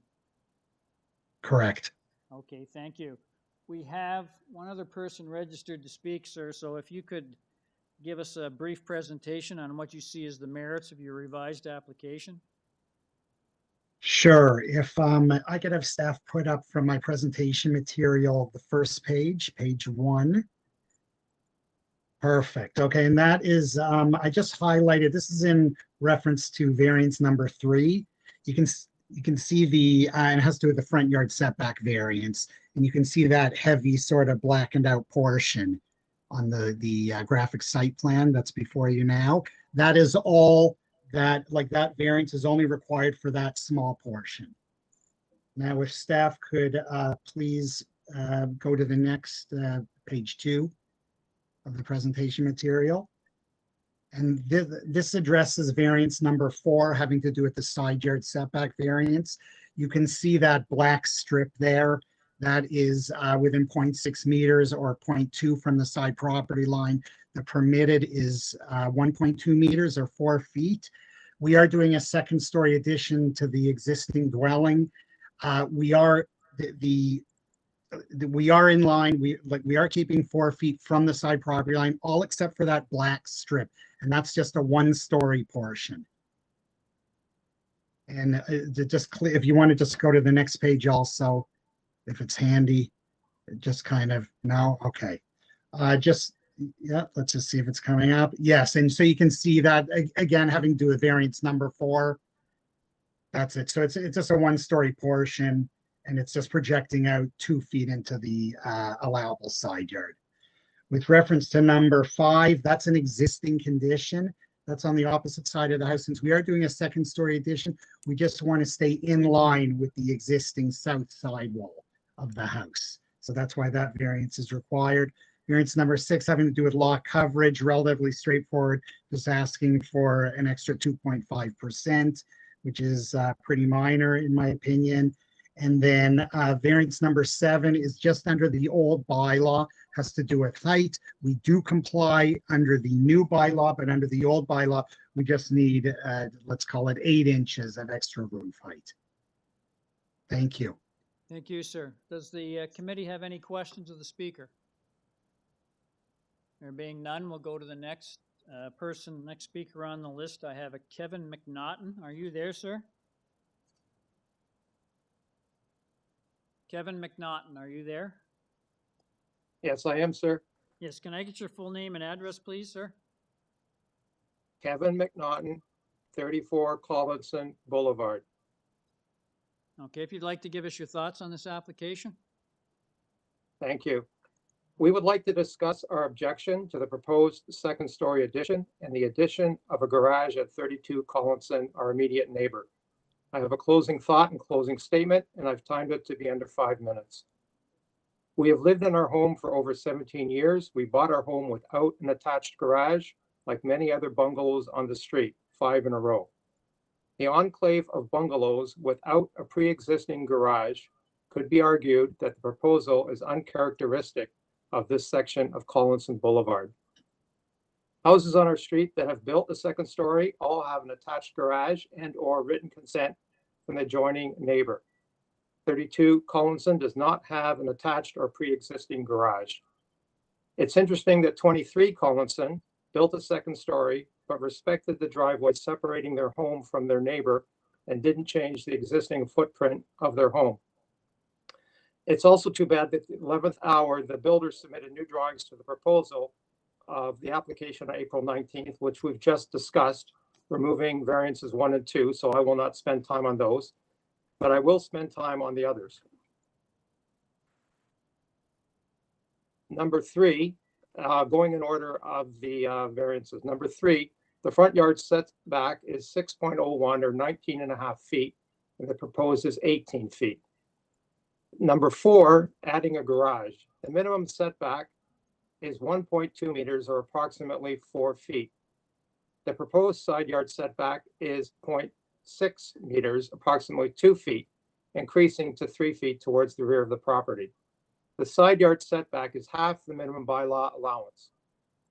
Our kitchen window will be completely blocked from direct sunlight by the proposed construction. There are 4 windows facing south. All would be impacted by this proposed construction, eliminating direct sunlight. 2 of those windows constitute 70%, 2 of 3, of the existing windows in a basement apartment, affecting the desirability of that apartment, blocked from sunlight and the quality of life for that tenant. A neighbor without a pre-existing garage built close to the property line with a second story, and the neighbor claimed to have water leaking into the basement attributed to the construction building so close to the property line. The neighbor gave consent to that building application. They did not have water damage in their basement before the construction. Number 5, the required side yard setback is 1.2 meters, approximately 4 feet. The proposed side yard setback at the second floor is only 3 feet of the south side lot line. This impacts our neighbor at 30 Collinson. The proposed bylaw goes, number 6. The proposed building would go against bylaw of the permitted lot coverage of 30% of the lot area. The proposed lot coverage is 32.5% of the lot area. The proposed footprint is 153.42 square meters, or 32.5%. Yet the site statistics with the architectural stamp says it's 34.2, so a discrepancy of 2.5 square meters. Number 7, the proposed building would go against bylaw maximum height of 8.8. The proposed building is 8.98, approximately 29.5 feet. Yet, again, the site plan architect stamp states 10 meters or 33 feet, which is correct. Closing thought. Is building a second story and garage that doesn't have a pre-existing garage and without the neighbor's consent, setting a precedent in the neighborhood? The rental basement apartment was constructed with permits to provide supplemental income when I retire in 2 or 3 years. 2 basement apartment windows will be blocked by the current proposal and impacts economic rental prospects. Our house value would be decreased due to the addition and construction of all 4 windows and a greater economic impact. I realize that the flooding concern is a building permit issue, but I would ask that retaining wall be removed from the building planning proposal as it will promote groundwater flooding to the neighbor's property of 30 and 34 Collinson. I've attached a picture. The existing proposal to build a garage and encroaching on a number of the current city zoning bylaws is unacceptable to the homeowners. There are 7 issues this proposal, five as of Sir, today. can you summarize, This proposal, please? I am, sir. Thank you. There are 5 issues this proposal that exceed the bylaw allowance, which meet the objections of both adjoining neighbors in writing. My closing statement is more of a question. How would you feel if you learned that the home that you have lived in for 17 years was suddenly going to have all 4 windows facing south obstructed by a 30-foot wall 2 to 4 feet from the property line, blocking all sunlight? Thank you. Thank you. Does the committee have any questions of the speaker? There being none, we'll go back to the agent. Mr. Laszlo, are you there?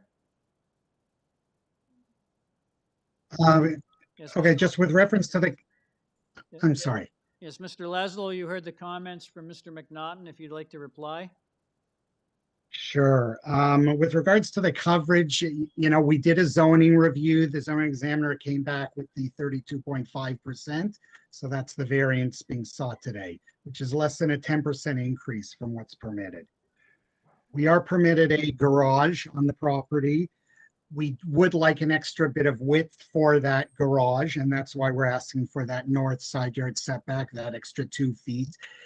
I think the owner of number 34, like the current setback is quite a bit more than the 1.2 meters. If the staff could please put up a site plan or a survey, either one.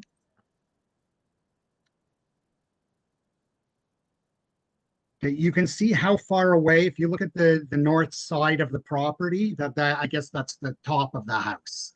Right, you can see presently how far away we are from number 34 to the north. So again, the bylaw does permit us to go 1.2 meters just for that small 1-story portion. We do want to pull out an extra 2 feet. I don't believe it's going to have that great of an impact on the windows at the side of the house. The permitted addition, I guess, is going to have the greatest impact. But like I said, it is permitted. So a wall being built 1.2 meters away, that in itself, which conforms to the bylaw, that is, I think, the biggest sort of issue here, but it is permitted as of right. The second story, let me see, fully complies on that north side as well, just to reiterate again. I'm just kind of looking at what the neighbor had to say. South side, again, that neighbor didn't show up. They did put in a letter to the committee on the south side. And again, we are keeping in line with what's there, so we don't feel that there's much of an increased impact, a negative impact anyway, on number 30. I believe that's all I have to say. Thank you very much. Unless you have any questions, please. Thank you, sir. Does the committee have any questions of the speaker? There being none, could I get a motion on this application, please? Mr. Kidd. Oh, please note, Mr. Kidd, this is a revised application. Variances number 1 and 2 have been deleted. Thank you. Thank you, Mr. Chair. I accept the explanation from the applicant, and I think the proposal as amended meets the intents and purpose of the zoning bylaws. I'd like to put forward a motion to accept the application with the following revisions. Variance number 1 and variance number 2 to be deleted, and subject to the condition that the proposal be constructed substantially in accordance with the site plan drawing submitted to the Committee of Adjustment, date stamped as received on March 29th, 2021, and attached as attachment 1 to the planning staff report. Thank you, Mr. Kidd. Someone to second that motion? Ms. Sankar seconds. All those in favor? That motion carries. Thank you. Ladies and gentlemen, Thank you. We'll just take a break for 5 minutes. Thank you.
Afternoon, ladies and gentlemen. Committee's back in session.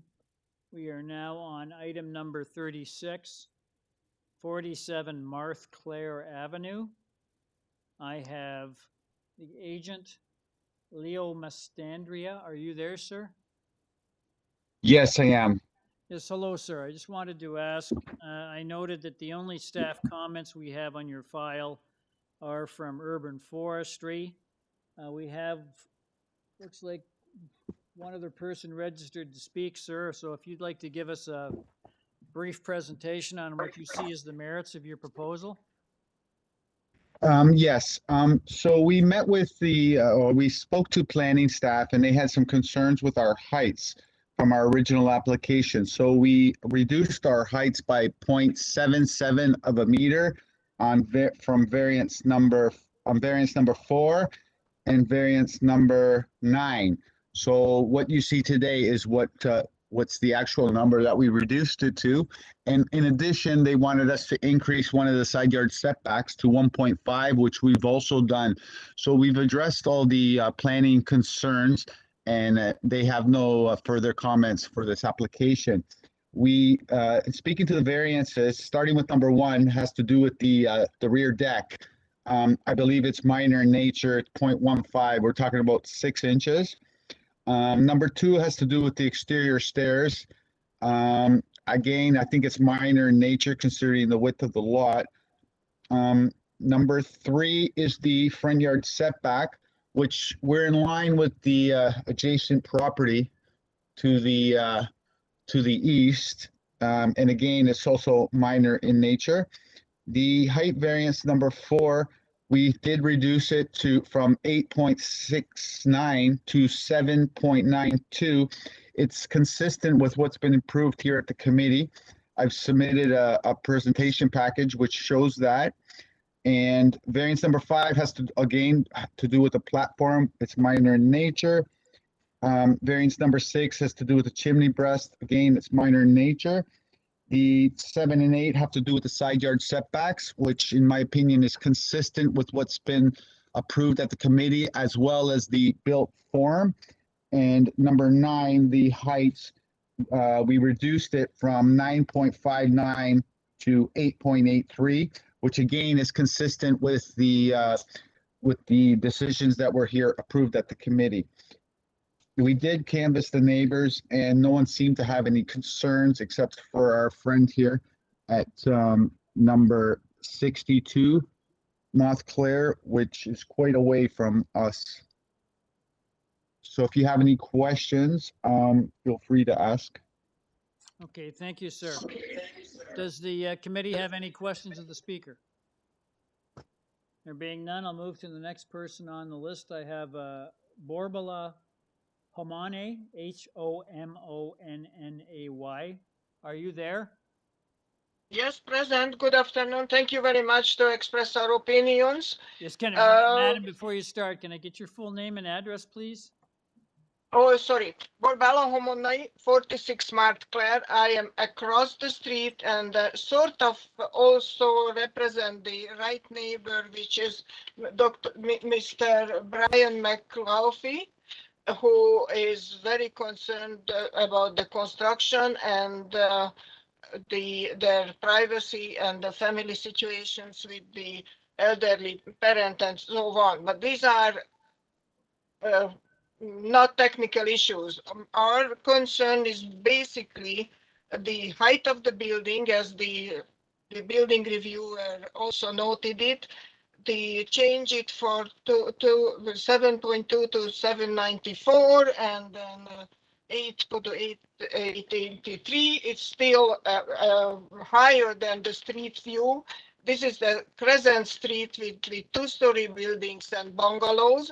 Not only would change the street view on our street, which is Montclair, but that lot is backing to Lawrence, and the entire Lawrence Avenue would be disrupted with the monster what they plan to build. As I stated in my letter, I don't see any technical reasons to keep the building, the future dwelling as all the neighbors and fit into the street. regarding the chimney, a couple of years, not couple of, probably 5 or 6 years ago, a friend of mine lives in Montclair Crescent, which is 2 streets above us, north. And the shadow of the chimney prohibited him to build the same variances because a neighbor only objected nothing more but the shadow of the chimney. So I think the request by the city and by the neighborhood that keep the building at least as high as the neighbor or the bylaw allows it, it's not very, very bad or wrong and unreasonable request. Okay, thank you, madam. Does the committee Thank you have any very much. questions to the speaker? There being none, we'll go to the next speaker on the list. I have a Bruce Gooding. Are you there? Yep. Mr. Gooding? Yes, hi, can you hear me? Yes, I can hear you, sir. Can I get your full name and address, Oh. please? Yes, it's Bruce Gooding. I'm representing Kenneth Gooding at 45 Marthclare Avenue. So the neighbor immediately to the east of the applicant. Okay, thank you. If you'd like to give us your thoughts on this application? Yeah, I'll be brief. It's pretty short. I'm doing this, lining up my thoughts with respect to the 4 tests, and I've heard a lot of other people doing that on some of the other calls. With respect to the first test, that it respects the existing physical character of that neighborhood. Now, this area is Don Mills. It's the first planned community in Canada. The housing is very specifically laid out in this area. And the sizes of each home is very specific so that one doesn't tower over another. This particular application is to build a very large home. And the homes it's replacing a single-story split-level house that was there.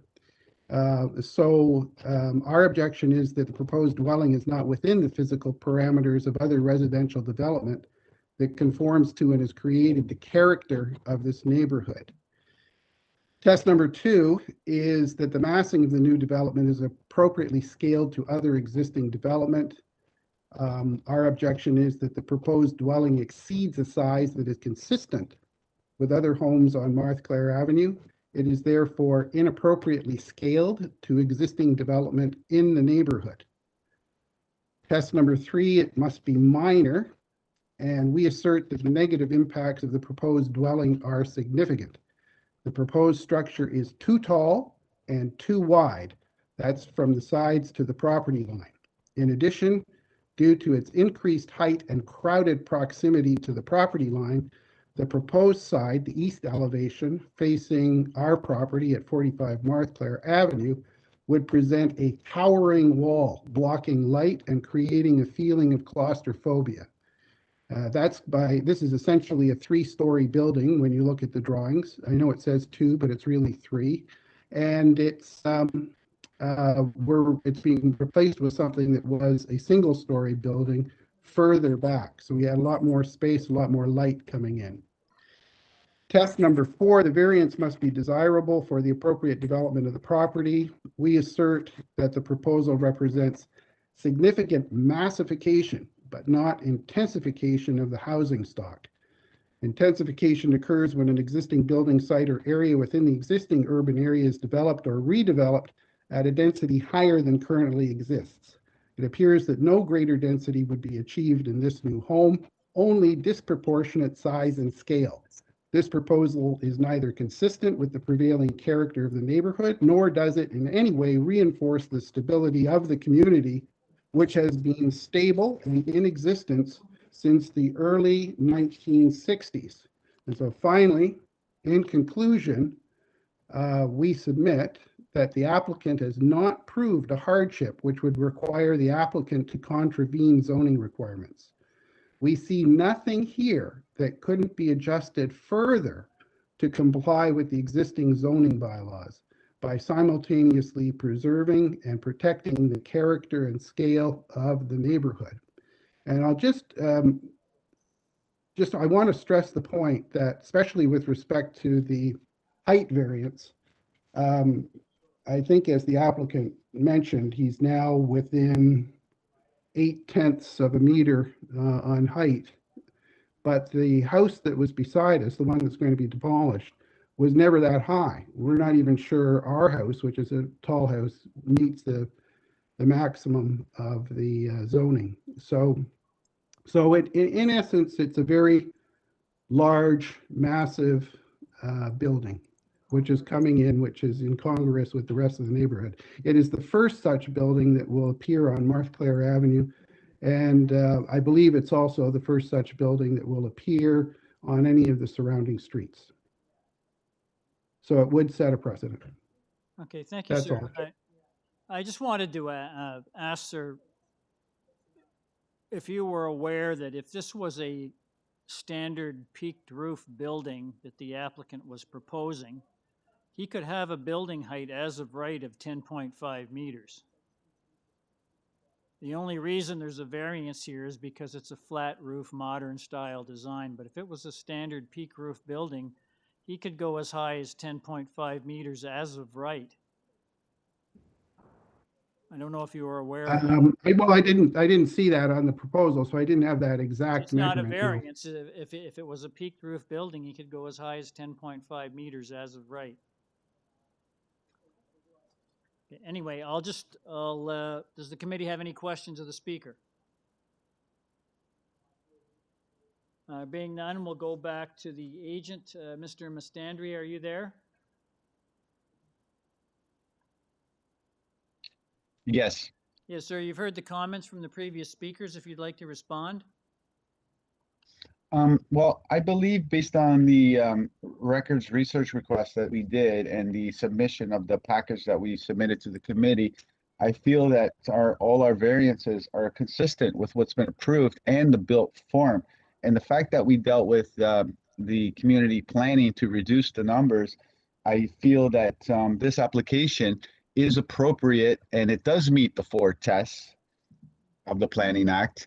And in addition, we are okay with the condition of the forestry department. Okay, thank you, sir. Does the committee have any questions of the speaker? Being none, could I get a motion on this application, please? Mr. Khan? Thank you, sir. I find, there is no staff recommendations for this application. But finding it's a minor variations and the zoning bylaw intent has been met. Therefore, I would like to move this application be approved with forestry conditions. Okay, thank you, sir. Someone to second, Mr. Khan, Ms. Sankar seconds. All those in favor?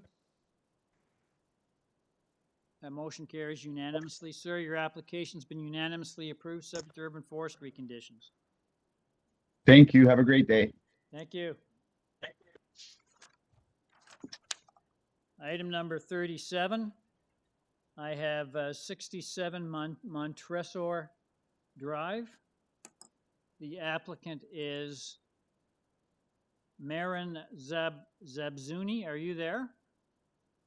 Yes, I'm here, Marin Zabzuni at 1140 the Queensway. Yes, Good afternoon. thank you very much, sir. I'm looking at your file here. I note that the only staff comments relate to urban forestry, and they have recommended conditions. And I just wanted to, we have one other person registered to speak, sir. So if you could please give us a very brief presentation on what you see as the merits of your proposal.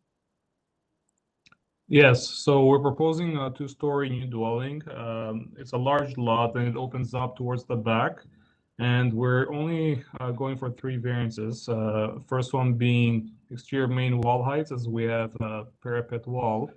And this is only about a 15 centimeter extra height due to the design and where the established grade is. It's very minor. Item number 2 is the building length. We do have kind of a breakfast nook towards the back in the middle. That's where part of it is taken from. But overall, for such a deep lot, I believe this is quite minor as well and fitting in the area. And then building height, we comply with the new bylaw for building height. This is more of a technical variance from the crown of the road to midpoint of roof, which is quite common in North York. Thank you. Okay. Thank you, sir. Does the committee have any questions of the speaker? We have our next speaker on the list is an Ellen Auster, A-U-S-T-E-R. Are you there, madam? I am. Hello. Yes, Everybody hello. gets the Perseverance Award of the afternoon to do this many hours of this. Yes, hello, madam. Can I get I got your full name, your address? 69 Montresor. Okay, thank you, madam. If you'd like to give us your thoughts on this application? Yeah, I live right next door. I live in a bungalow.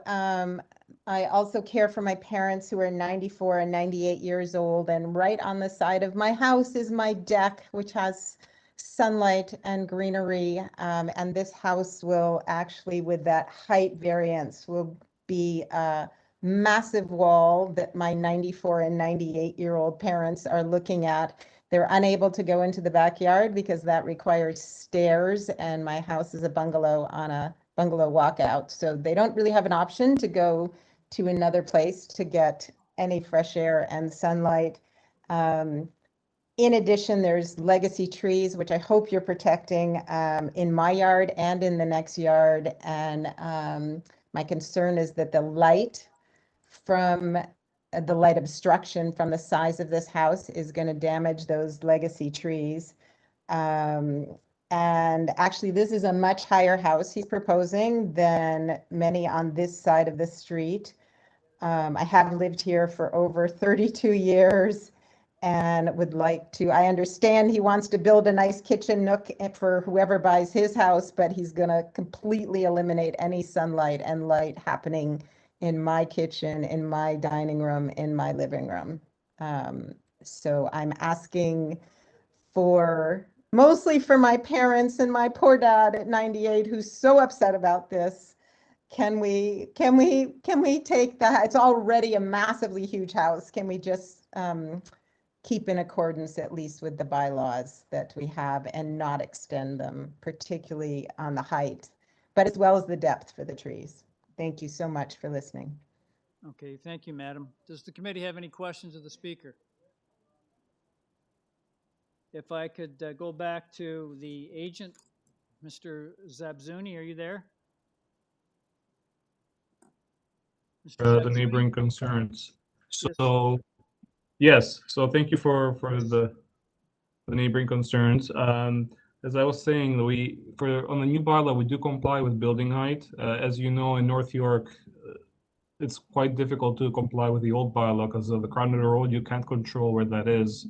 And oftentimes it's quite lower than where the established grade and finished grade is. So I believe that's more of a technical variance that's very, very common in North York.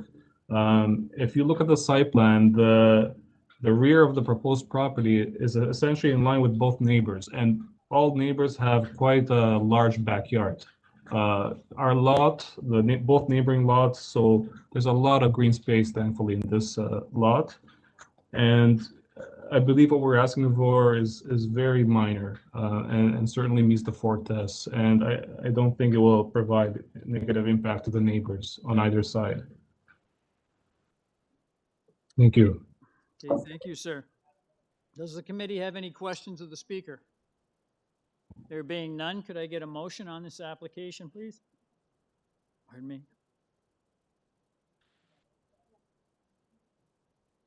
Mr. Kidd. Thank you, Mr. Chair. I do feel that the requested variances are fairly modest, and I feel they are of a minor nature, and as a result, I would like to put forward a motion to accept the application subject to forestry condition. Okay, thank you very much, Mr. Kidd. Someone to second that? Mr. Hunt seconds. All those in favor? That motion carries unanimously. Sir, your application's been unanimously approved, subject to urban forestry conditions. Thank you. Okay, thank you. Item number 38, 31 NYMARK Avenue. I have one person speaking, that is the applicant. Edward Begaj, are you there, sir? B-E-G. Yes, I'm here. Can I get your full name and address, please, sir? My name is Edward Begay, 14B beside Park Drive. Okay, thank you, sir. I just, I'm noting on your file that there is one report here dated the 12th of May from Transportation Services, which was recommending deferral to determine the width of the proposed attached garage. Now, would you like to defer the application to discuss it with them, or would you like to proceed today? I want to proceed. So the depth of the garage, because it's an existing garage. You'd like to proceed today?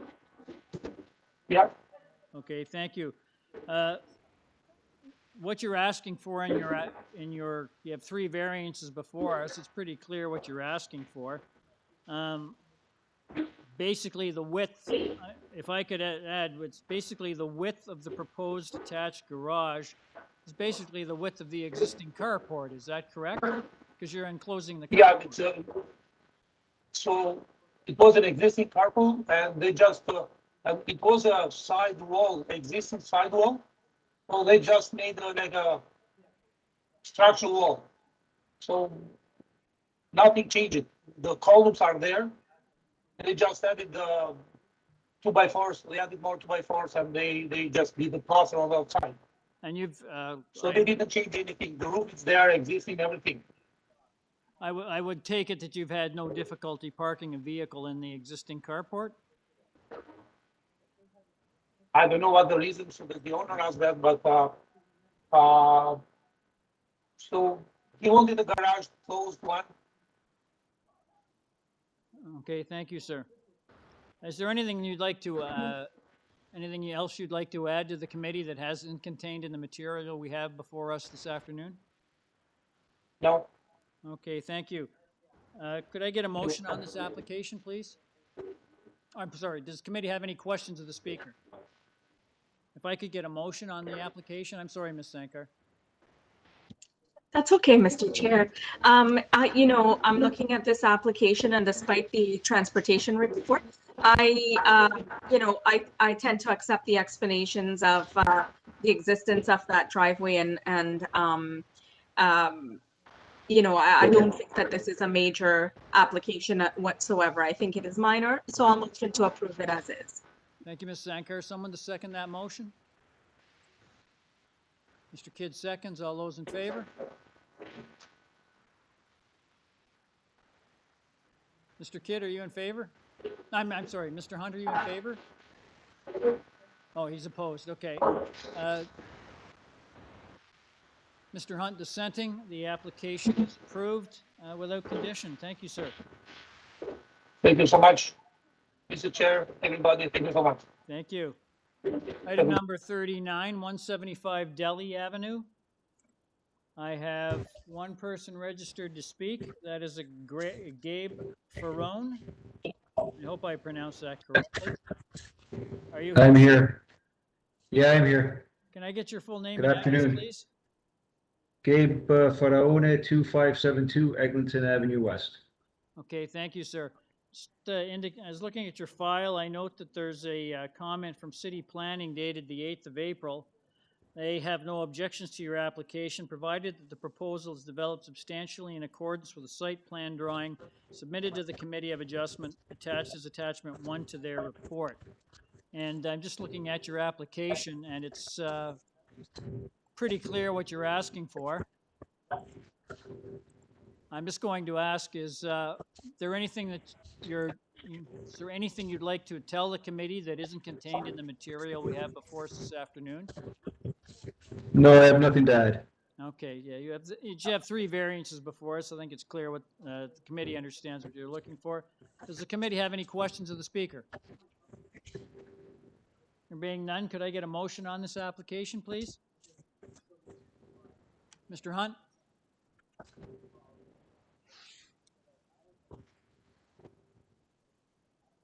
Mr. Hunt, we can't hear you. Can you hear me now? Yes. We can hear you. Okay. Based on the only staff comment being that the proposal be developed substantially in accordance with the site plan submitted to the Committee of Adjustment, I would move approval of this application. Thank you, Mr. Hunt. Someone to second that motion? Mr. Khan seconds. All those in favor? Motion carries unanimously. Sir, your application's been unanimously approved, subject to city planning conditions. Thank you very much. Have a good day. Thank you, sir. Item Bye-bye. number 40, 17 Shenstone Road. I have one person registered to speak. That is Taylor Feffield. Are you there, sir? Yep, Taylor Fifield, I'm here. Yes, thank you, sir. I'm just looking at your file. I noticed there's one comment here from staff. That's city planning dated the 8th of April. They have no objection to your application, provided the proposal is developed substantially in accordance with the site plan drawing submitted to the Committee of Adjustment as attached as attachment 1 to their report. I note that you've got 6 variances before us, but I think it's pretty clear what you're asking for. I'm just going to ask, is there anything you'd like to tell the committee that isn't in the material we have before us this afternoon? Oh, no, not particularly. Okay, thank you, sir. Does the committee have any questions of the speaker? There being none, could I get a motion on this application, please? Mr. Kidd? Thank you, Mr. Chair. I think the proposed variances are minor, and I feel they meet the 4 tests for minor variance. I'd like to put forward a motion to accept the application subject to the condition that the proposal be developed substantially in accordance with the site plan drawing submitted to the Committee of Adjustment attached as attachment 1 to the planning staff report dated April 8, 2021. Thank you, Mr. Kidd. Someone second that? Ms. Sankar seconds. All those in favor? The motion carries unanimously. Sir, your application is unanimously approved, subject to city planning conditions. Thank you, sir. Take care, everyone. Thank you. Item number 41, 221 Burndale Avenue. I have one person registered to speak. That's Glenn Rubinoff. Mr. Rubinoff, are you there? Yes, I am. Good afternoon, everyone. Yes, hi, Mr. Rubinoff. Can I get your full name and address, please? Yes, it's Glenn Rubinoff, Rubinoff Design Group, 18 Gloucester Lane, Toronto, Ontario. Okay, thank you, sir. I'm just going through your file. I note that we have a recommended condition from Urban Forestry. There's also a report from City Planning dated the 8th of April recommending a number of modifications.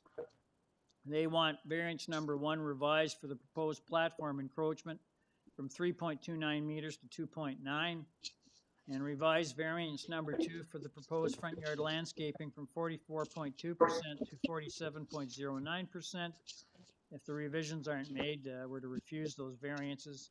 Also indicating that if the revised application approval is conditional on the proposal constructed substantially in accordance with the west elevation and the east elevation drawings submitted to the committee and date stamped March 30th as attachments 1 to their report. Just want to ask, sir, would you like to make those modifications that planning suggests? Yes, we have, and that they are attached to the back of the report for staff, so for planning. So indeed, we are in agreement with their comments. Okay, I'm just going, let me just look at your application here. Mr. Chair? Yes. Mr. Chair, can we please have the applicant make the changes on the floor for us? Yes, yeah, let's do that. So variance number 1, Right. which is the proposed platform encroachment. So I have here, Right. I have on the notice,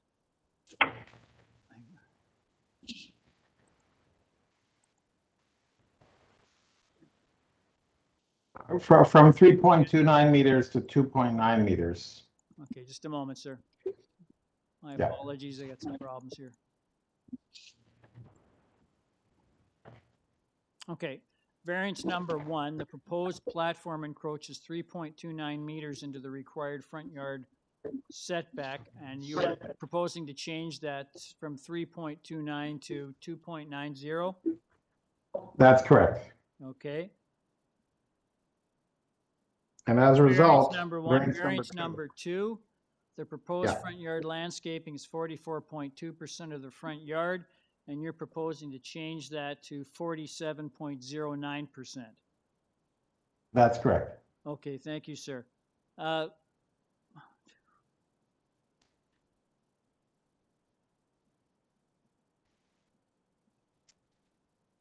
Okay, is there anything, those are the changes that were recommended by planning. Is there anything you'd like to tell the committee that isn't contained in the material we have before us this afternoon?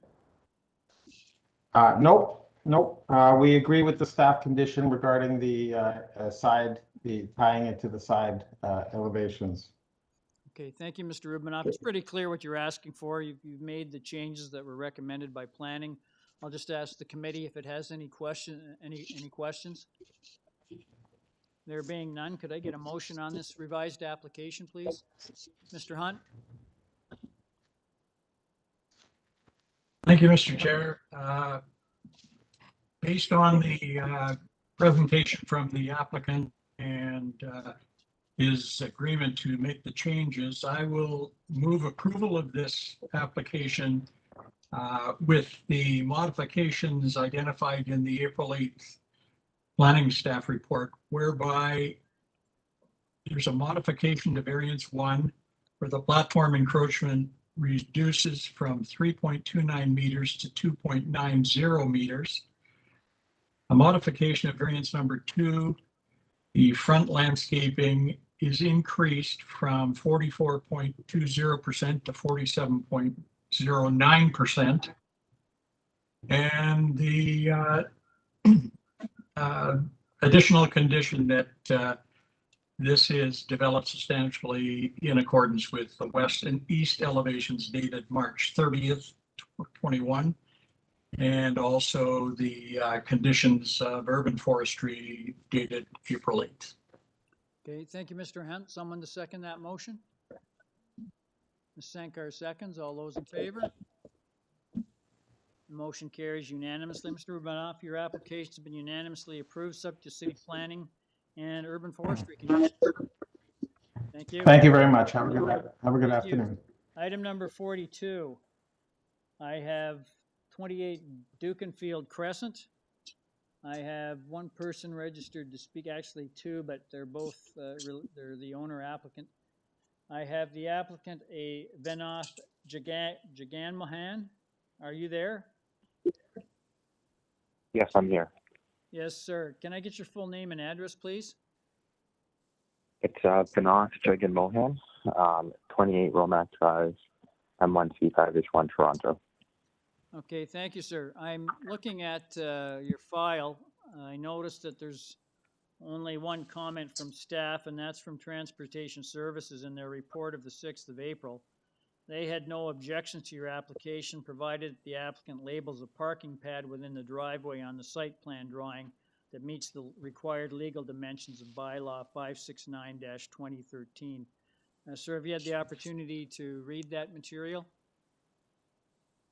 I have not. Yes or no? Yes, I have. Okay, all right. So you're aware of that condition.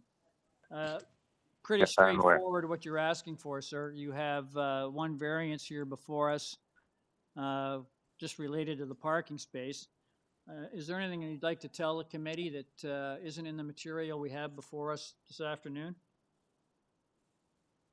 No, it's fairly straightforward. Okay, thank you, sir. Does the committee have any questions of the speaker? There being none, could I get a motion on this application, please? Ms. Sankar? Yes, through you, Mr. Chair, I think it's a fairly straightforward application. So I'll put forward a motion to approve this application. I'll make it subject to the April 6th transportation report, and that's it. Thank you very much. Someone to second that motion? Mr. Hunt seconds. All those in favor? That motion carries unanimously. Sir, your application is unanimously approved, subject to transportation services conditions. Thank you, Mr. Chair. Item number 43, 171 Shawnee Circle. I have 3 people registered to speak. The agent is Ken Tai. Are you there, sir? Yes, sir. I'm Ken Tai. Okay, thank you, sir. If you could, I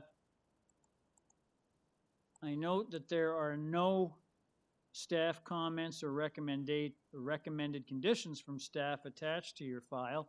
We're dealing with basically 2 variances, one related to lot coverage, the other to a front yard setback. If you could give us a very brief justification for why the committee should consider your variances. If you could do that, please, because we have 2 other speakers here. Okay, thank you, Chair. Thank you, committees. I'm Ken Tai from Architect. The reason we are asking this variance is there's currently a balcony, it's covered balcony, and the clients want to enclose it. They actually make a mistake, do it before, so they actually is actually ordered to comply. When we apply for the building permits, we know we discover that actually the existing conditions, the existing front yard setback is actually we need to ask for it, and also the coverage, although it's actually cover balcony, but because we enclose it and the bylaw has been changed since the building built, so we need to ask for that too. So both of the conditions is actually existing conditions. We didn't increase the building length. We didn't increase the front facade. Everything, we just flush it with the existing conditions. We just enclose the existing balcony. Thank you. Thank you, sir. Does the committee have any questions of the speaker? Mr. Khan? Thank you, Mr. Chair. My question to Mr. Tai is very simple. Sir, when the front addition was built, can you say that again? Sorry. When the front addition was built. Oh, okay. You talk about the existing front wall is built at when the construction's built, so which is the existing house. The same time, I think is 1960, 50s, 60s. The clients have ordered to comply. It's actually back in 2019. So we're addressing the order to comply. So we're dealing with we need to get through that. Okay, thank you, sir. Okay, does the committee have any further questions of the speaker? Go to the next speaker on the list. I have Zaid Agji, A-G-J-E-E. Are you there?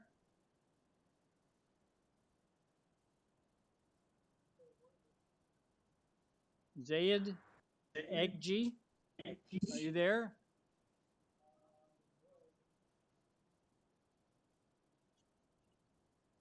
Zayed Agji, are you there? Oh, I'll stand, okay. I'll go to I'll stand this one down. We'll move to item number 44, which is 118 Airdrie Road. I have 9 people registered to speak. Just a moment here. And the applicant is Hamed Behesht. Are you there, sir? Good afternoon, Mr. Chair. Yes, thank you, sir. Just wanted to, before you start, I note that there's a couple of staff comments in your file. One from Urban Forestry, recommended condition. City Planning has a report dated the 7th of April. They have no objection, provided the south side exterior main wall heights are developed substantially in accordance with the south side elevation drawings attached to their report. So, sir, if we have other persons who would like to speak to this application, if you could give us a presentation on what you see as the merits of your proposal. Yes, of course, Mr. Chair. Thank you very much, and good afternoon. Sir, can you My name speak is up a bit? Sorry, can you hear me better now? That's better. Okay, good afternoon. Sorry about that. My name is Arjang Bahesh from Homeland at 49 Whitecliff Crescent, and good afternoon to the committee members and to committee staff. I'd like to first make some changes to the application, please. If I could please completely remove variance Hang on number just a 1. moment, just a moment. So you got to slow down here. Hang on.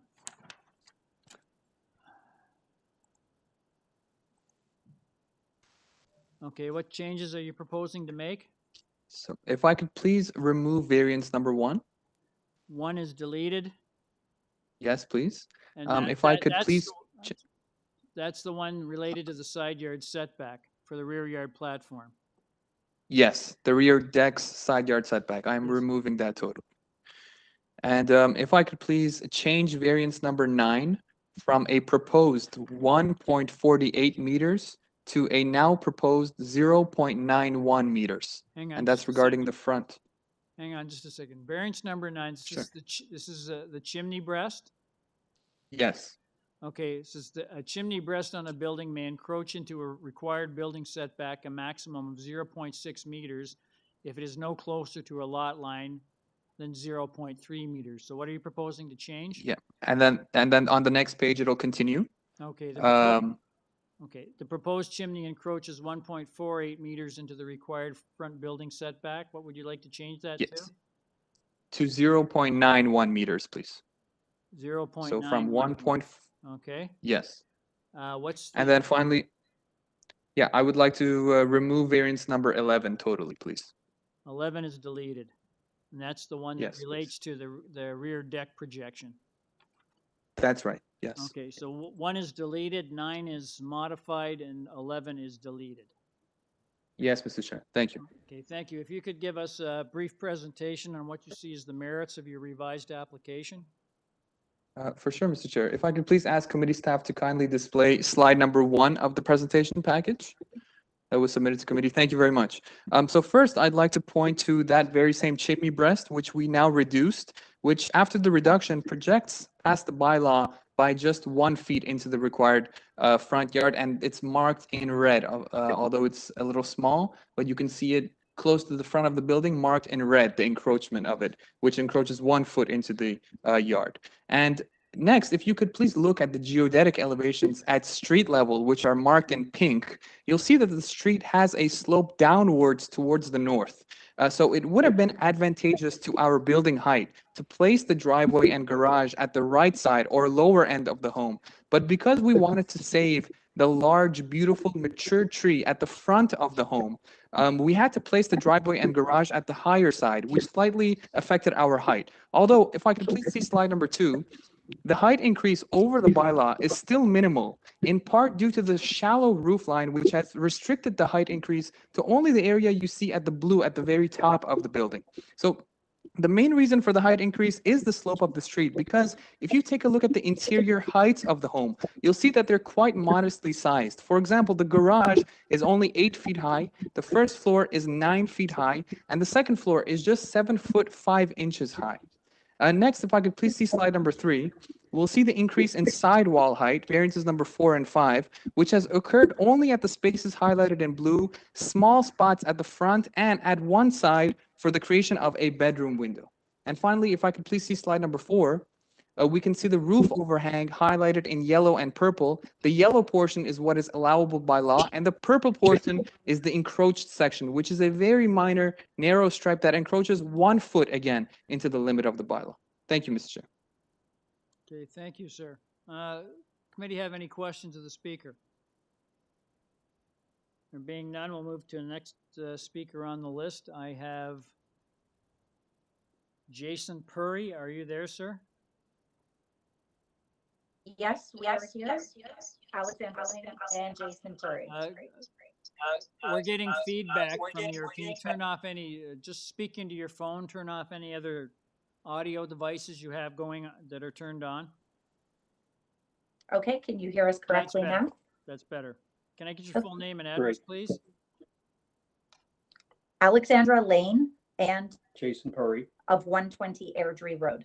Okay, if you could give us your thoughts on this application, please. Thank you. Thank you. The cumulative effect of the 10 requested variances, revised now, from the previous information, fail to satisfy the 4 tests of the minor variances in our opinion, nor they are not desirable for the appropriate development or use of land, building, or structure, and fail to meet the general intent and purpose of this zoning bylaw. This is a revision from a previous application in which the applicant has increased the requested variances, despite advising this committee that they were withdrawing that application to work with the neighbors to achieve a desirable outcome. We have been consistent with our concerns with the applicant, and now, based on the changes they just presented, there are even more that we have not had time to review. Our concerns are with regards to the heights, size, and various encroachments on our property as it relates to the effect on sun, shade, wind, groundwater, and mold growth for our residents. City staff, could you please bring up page 2 of our submission? I'm sorry, madam, is there more you'd like to add? Yes, I just asked the city staff Okay, to bring up page 2 of our submission. There, thank you. This illustration will show you that 118 Airdrie Road is situated upon an existing higher grade elevation than that of our home at 120. The grade is 0.48 meters below 118. An incremental height increase of the additional 0.29 meters to the proposed house will cause further shading towering over 120 Airdrie. The same can be said for the floor space index. I would also like to note here the comment that was previously made by the individual before us. He said that the door was placed on this side to allow a tree to stay versus putting the driveway there. So the remark was that he would have preferred to have had the driveway and garage on the right side versus what he has shown today because of the elevation. In fact, there's a fire hydrant that would prevent him from being able to put the driveway on the right side, which we would have preferred too, because now I have to exit my house and look straight into my neighbor's house. Excuse me, who is speaking now? Jason, my husband. Okay, all right, thank you.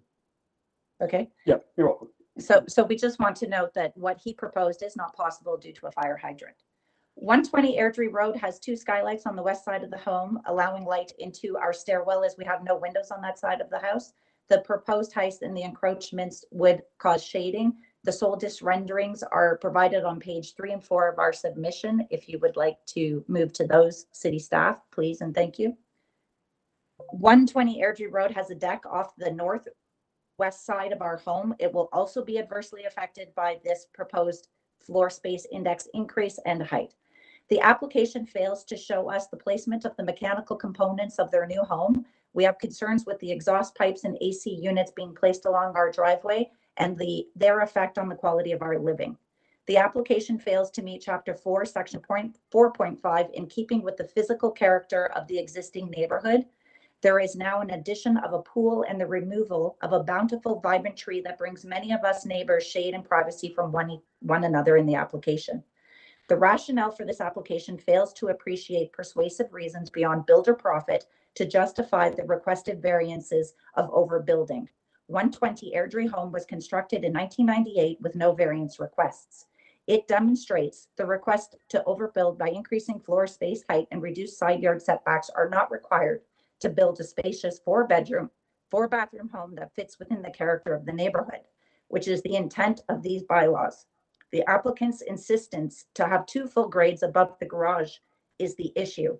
Similar profit can be obtained by creating a home in which the garage is built into the square footage on the main floor of the house. Although we are very supportive of revitalization and the development of our neighborhood, for the reasons we have expressed, we would ask that the application for minor variances be denied by the respected members of this committee. Thank you. Thank you. Any questions of the speaker? There being none, we'll move to the next person on the list. I have a Jeff Cattell. Are you there, sir? Yes, I am. Yes, sir. Could I get your full name and address, please? I'm Jeff Cattell. I'm a co-president of the Leaside Residents Association. Okay, thank you, sir. If you'd like to give us your thoughts on this application. Thank you for the opportunity.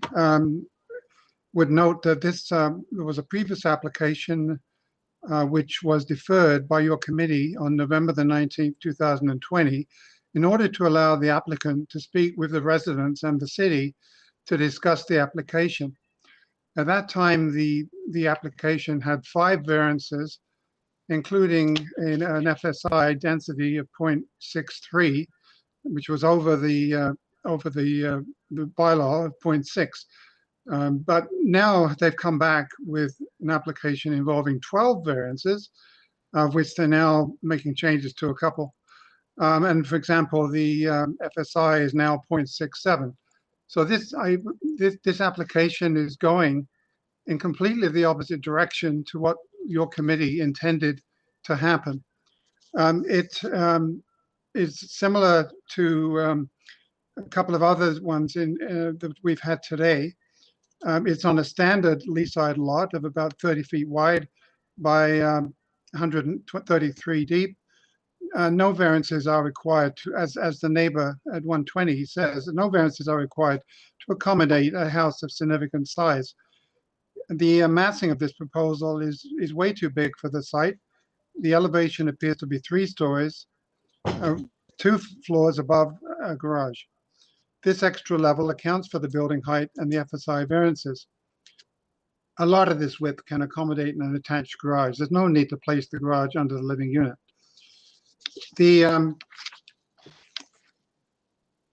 Basically, we would strongly recommend that you refuse this application.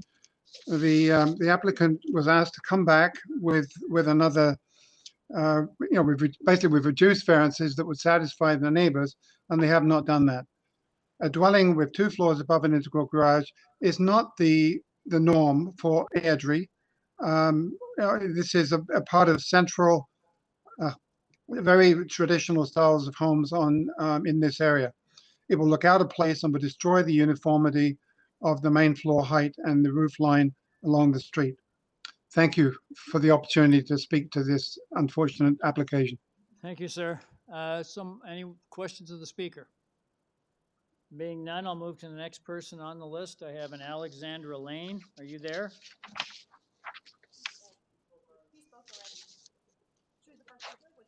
Oh, okay. Thank you. Thank you. Arjang Behesh, no. Arjang Behesh is with the applicant. Okay. I have another one. Joan Bennett, are you there? Yes, I'm here. Joan Bennett. Yes, madam. Can I get your full name and address, please? Yes, my name is Joan Bennett. I live at 119 Airdrie Road. So I'm a longtime resident of Airdrie Road, and I live right across the street from the subject property. Okay, if you could give us your thoughts on this application. Okay, I do agree very much with the first 2 speakers. I think 10 variances is way too many. I think that takes it out of the realm of minor. And I also think it's the cumulative effect of the 12 variances which make it incompatible with the streetscape of Airdrie Road and the character of South Leaside. I do have a question though on the variance number 9. This is the one about the chimney breast, which is something I particularly object to.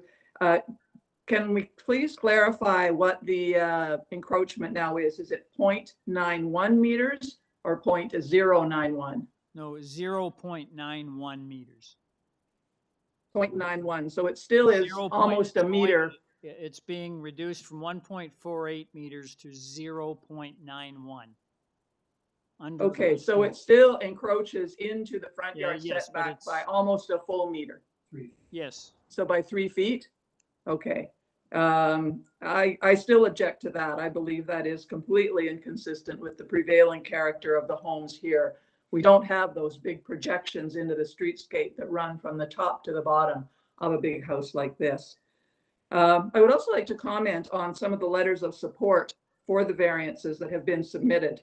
I would like it noted that the current owners of 116 Airdrie Road, who submitted a letter of support, that property was for sale on April 12th, the date of their submission.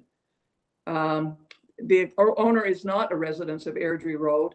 And during their ownership, they've had a number of tenants there, including an illegal Airbnb with up to 20 bunks rented out individually for as low as $12 a night or $15 a night. This was finally shut down after intervention by Jay Robinson, our counselor. The other letter of support is from 105 Airdrie Road, which is up in the next block. This also appears to be a non-resident owner. with the property most recently listed for lease in the fall and a change of tenant just a few months ago. I don't believe the developer of 118 Airdrie or his supporters have the long-term interests or the current character of our neighborhood at heart. For them, these are merely transactional commercial projects and the residents that are objecting, this is our home.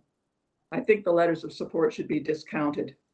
I would ask that the committee would please deny the application for variances to protect our neighborhood and draw a line on future developments in this area. Thank you. Thank you. Any questions of the speaker? There being none, we'll go to the next speaker on the list. I have a Wayne Rosenman. Are you there? This is Tom. Wayne That's Rosen- my husband. Pardon me? Wayne Wayne Rosen- Rosenman is his- Mr. Chair, Wayne resides He, at 119 Airdrie as well. Okay, so Ms. Yes. Bennett was speaking for him. Correct. Okay, thank you. as well, yes. Terry Stevens, pardon me, Terry Strevens, are you there? Revan. Yes, can I get Hello. can I get your full name Hello. and address? Yeah, it's Terry Strevens. Can you hear that? Acknowledge. Yes. Okay, can you tell us I live at your 40 thoughts on this application? All right. I live at 43 Rumsey Road. I specifically do not have any skin in this game. However, after listening for 4.5 hours of this variance discussion with all of the homes, I have formed an opinion based on development and the push from every basic plan that has been put forth by the basic laws of development. Every architect, every developer, every non-owner resident is looking at building beyond the specs of what has been the parameters of the property in the area.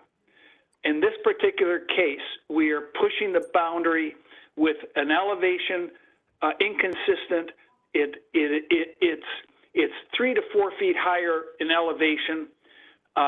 With the building plan, they're pushing for approximately 6 inches on either side of the property on 4 sides. It pushes an extra, 24 inch. It should be 23 inch across the width.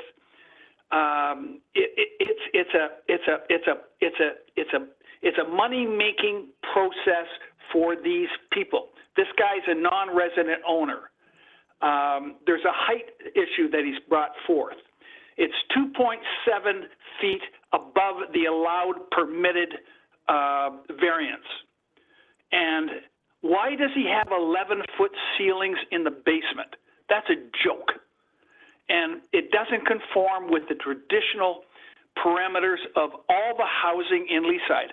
I walk every day 2.5 miles in our neighborhood. I do not know, I shouldn't say that. There are about 4 or 5 houses that somehow have been allowed to be built based on all of the variances. And I'll give you one for an example. 146 McCrae is up for sale. It has been up for sale for 5 months. It's taken them 3 years to build. They have a similar pattern of 11-foot ceilings in the basement. They've gone down and dug out. They now have 3 sump pumps pumping out the water on a hose that runs 40 feet from the house into the backyard. They had 4 or 5 work closure orders. The house is a disgrace when you look at it as far as the comparison of the neighborhood homes. And yet on its own, if it was on a lot that was 15 feet wider and 20 feet larger, it might be acceptable. What I'm calling about is that I don't believe that the best interests of our community and our neighbors are going to be served by you folks approving this housing redevelopment. It offers nothing. The last thing I want to talk on, 2 things. The chimney, there isn't a house in all of Leaside that has a chimney out front. Like, where are these guys coming from? The next thing is a swimming pool. In order to run that swimming pool, and I don't have the original variance structure back in November. It's disappeared.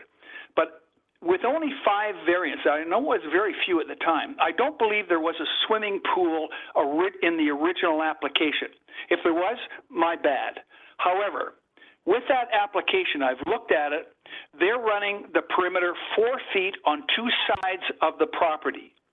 On one side, they have to encroach on a tree that is about 60 feet tall. It is the last tree in the neighborhood to lose its leaves in the fall and the first tree in the spring to grow its leaves. So if someone tells me that that tree isn't alive and well, it's a disgrace. And let me tell you, if you allow that pool to go in, they cut the roots, that tree's dead in a year and a half. So if you guys approve what this developer wants to do, I am going to shut down because you guys don't represent our community. And gentlemen, I've said I've taken up too much of your time. I hope you appreciate my comments and where they're coming from. I've lived in the neighborhood for 40 years in this house, and we have great neighbors, we have great visuals, and everything, and I don't have a problem with development. Okay, redevelopment is good for the neighborhood, but the guys that are coming in today are not good. In some cases, all they're interested in doing is pushing the pedal. And this is what I'm addressing. Other than that, gentlemen, I don't know what you're going to find on the process, but I'll say I thank you for your time and your indulgence. I'm out of here. Thank you. Any questions of the speaker? We'll go back to the applicant, Mr. Behesht. Are you there, sir? Yes, thank you, Mr. Chair. Yes, sir, you've heard the comments from the previous speakers. I'd also like to hear what community consultation took place since the last time we adjourned your application so that you could do community consultation. So if you could please tell the committee what actually took place. Absolutely. I will address that, Mr. Chair. Now, one of the points of objections is that the proposal is too large. So this can be measured by the footprint or the FSI or lot coverage of a building. So if I could please see slide number 5 of the presentation package again. There are 52 developments within a 500-meter radius of our proposal with an approved FSI at the Committee of Adjustment of the same FSI or higher than our proposal. And 32 of those developments had an increase in lot coverage as well as FSI, which we don't have here. And in terms of the building height, if I could please see slide number 6, we will see 33 developments, again, approved at the committee with a building height higher than the proposal. Now, if I could please see slide number 7, the streetscape was mentioned. So I'd like to take a look at some houses on the very same block as the subject property. So slide number 8, if we can get to it, please, it would show 131 Airdrie, a home with a narrower side yard, a higher height of 8.92 meters, the same FSI, and a lot coverage increase. Slide number 9 shows a modern raised design at 132 Airdrie with a larger building height, a larger FSI, 2-foot side yard setbacks on either side, and a building length increase. That would be slide number 9. And slide number 10 shows 139 Airdrie with a larger height of 8.92 meters, the same side yard setbacks, an FSI of 0.64, and an increased lot coverage. Sir, you understand that the committee doesn't look at you have to stand and fall on your own merits. We're not dealing with precedents here. Right, it's not a matter so of precedence, you Mr. Chair. understand that, correct? You can go through this till the cows come home. At the end of the day, you have to make your own case. I'm sorry, but like I'm interested in hearing this because it's determining I'm sorry, Ms. character of the Sanker. I just want to neighborhood. make it clear that the committee doesn't deal Yeah. with precedents. Yeah, it's not precedence, it's character of the neighborhood is what I'm looking at. Mr. Chair, I would agree that when there is 1 or 2 instances of homes which have similar variances, that would be counted as precedence in the T-Lab or the OMB, previously the OMB. But once these applications start to count in the 30s or 40s, as my charts previously showed, within a 500-meter radius, I would take that as the character of the new developed guidelines of the area of Leaside. I would see that as the character of the neighborhood, which speaks directly to one of the 4 tests. So those are the examples on the street. On slide 11, we'll see another similar example. And the issue of 2 stories over the garage was raised. There are over 100 developed homes in Leaside, which would attest to a character of the neighborhood for this raised 2-story configuration, including, as already seen, on the same block. If I could go to slide number 12, we would see 2 more homes with a raised 2-story design at 122 and 143 Airdrie. And slide number 13 would show, again, 2 other examples at 151 and 152 Airdrie, again with raised designs. Another objection was a lack of modern designs in the area. Leaside has a very wide variety of architectural styles, including contemporary and modern homes. The closest of these examples can be seen on slide 14, 132 Airdrie Road, and an ultra-modern design at 148 Airdrie Road, again on the same block. A lack of communication with the neighbors and the reason for previous deferrals was raised, Mr. Chair.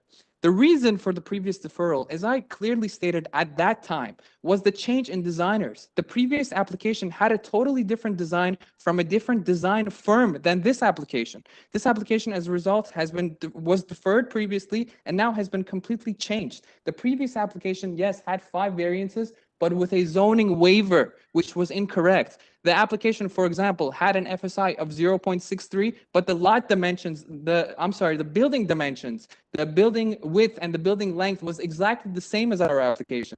That application, for example, didn't have sidewall height variances, which it would need. As the plans had proposed, that would need the sidewall height variance. So respectfully, Mr. Chair, that zoning waiver was an incorrect zoning waiver. Now we have 12 variances, 2 of them have been removed, leaving 10 variances, 3 pairs of which are repeated between the sidewall height. Mr. Behesh, you were to do community consultation. What community consultation did you do? Sure. Mr. Chair, after that application, one of the neighbors was present in terms of objection. And that neighbor has been in contact with us since the beginning of the design stage, the beginning of the redesign. We were in contact with that neighbor, which would be 120 Airdrie, just immediately adjacent to our application. So that slide you see at number 15, we actually sent them that sketch to show give them a few options on a modern and transitional design, because their voices, they were telling us that they preferred a traditional design of home.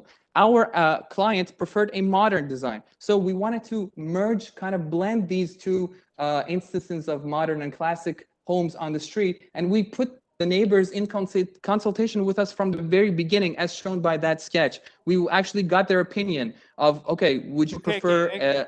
Mr. Behesh, we talk community, so you talked with one neighbor?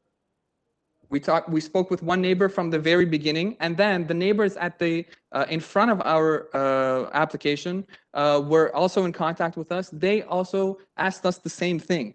They wanted a traditional design of a home. And one of them actually said, quote, if substantial changes were made to create a more compatible traditional design to fit into our streetscape, I would be more supportive of your application. And those neighbors actually sent us a few examples of houses that we should follow in terms of the design. The closest of which being slide number 8 and slide number 10 on Airdrie themselves, which happen to be the 2 highest homes in terms of height at 8.92 meters high each, for examples which the neighbors in front of us told us to follow.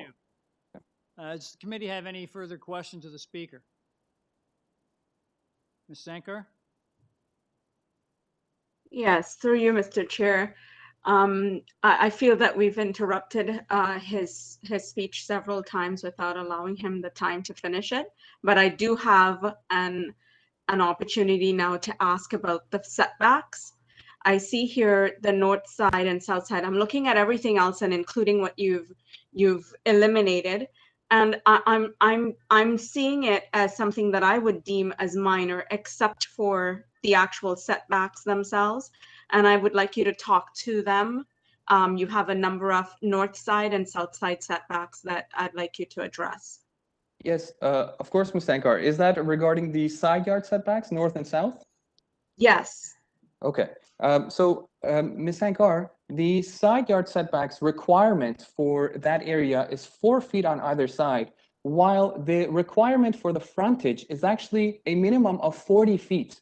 So that 4-foot side yard setback is for a required frontage of between 40 and 50 feet of a front of a home. While this frontage is actually 30 foot wide from the front, and actually narrows to 28 foot wide at the back. So that 3 foot, and interestingly enough, when a required frontage is 30 feet in the area of lee side, the required side yard setback is also 3 feet. This can be seen by all the developments on the street, all of them having 3 foot or even less of a setback, while all the frontages are usually around 30 feet wide.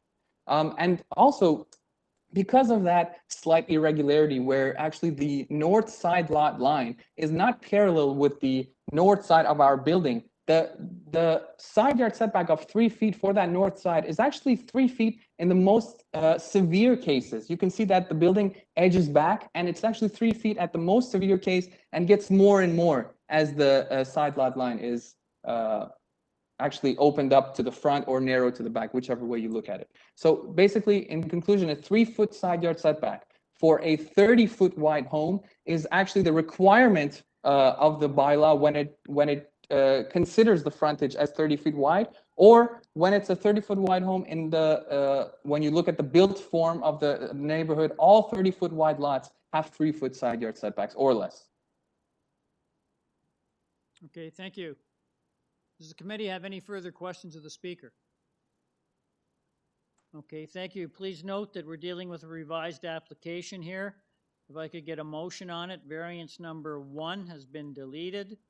Variance number 9 has been changed, as we discussed earlier, and variance number 11 has been deleted. So if I could get a motion on this revised application, please.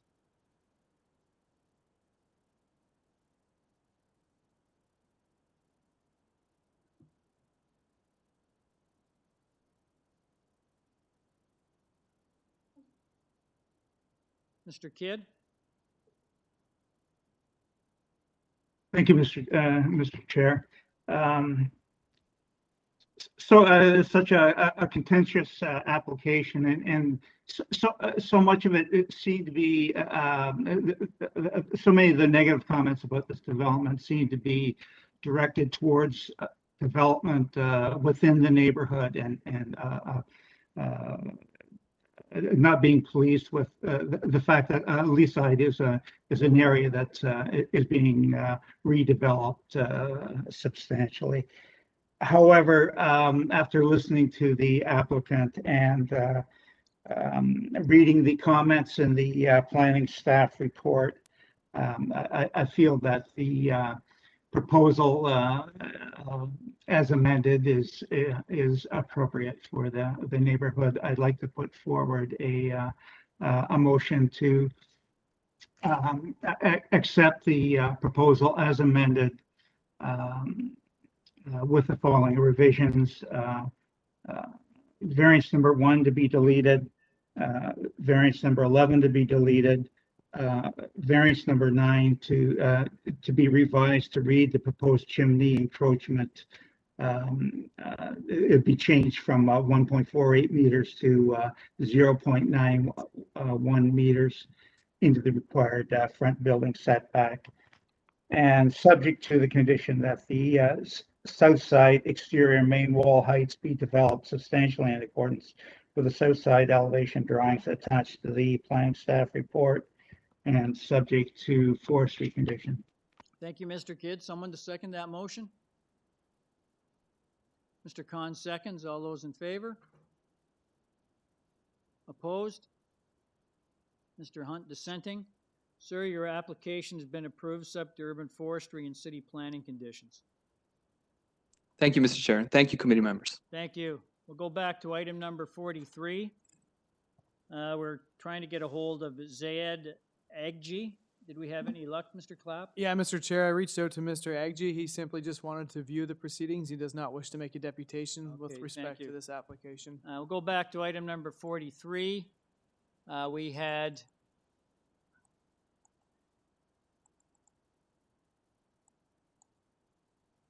just the 2 variances related to maximum lot coverage and front yard setback. There were no staff comments or recommended conditions associated with this. I'll just ask if Mr. Tai is still, are you still there? I'm still here. Yep. Yes, sir. Mr. Is there Chair. anything you'd like to add to the application that we don't have in the file before us this afternoon? Yeah, I just want to emphasize this, the existing balcony is actually, we call it in-sea balcony. So it's actually inside the building. So when we enclose the building, we are not increasing the front yard setback. The front yard we're asking, it is because of the existing conditions, it actually flush with the existing building front yard.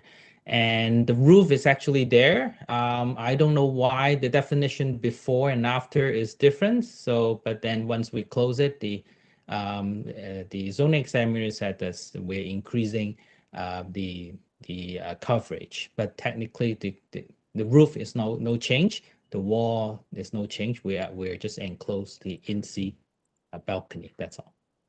Thank you. Okay, thank you, sir. Does the committee have any questions of the speaker? Could I get a motion on this application, please? Ms. Sankar?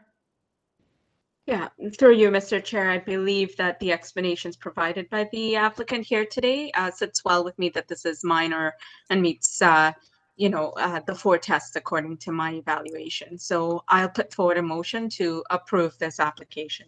Thank you, Ms. Sankar. Someone to second that? Mr. Khan seconds. All those in favor? The motion carries unanimously. Thank you very much, sir. Your application's been unanimously approved without condition. Thank you very much, sir. Thank you, Chair. Thank you, committee. Have a good night. Thank you, sir. If I could get a motion to terminate.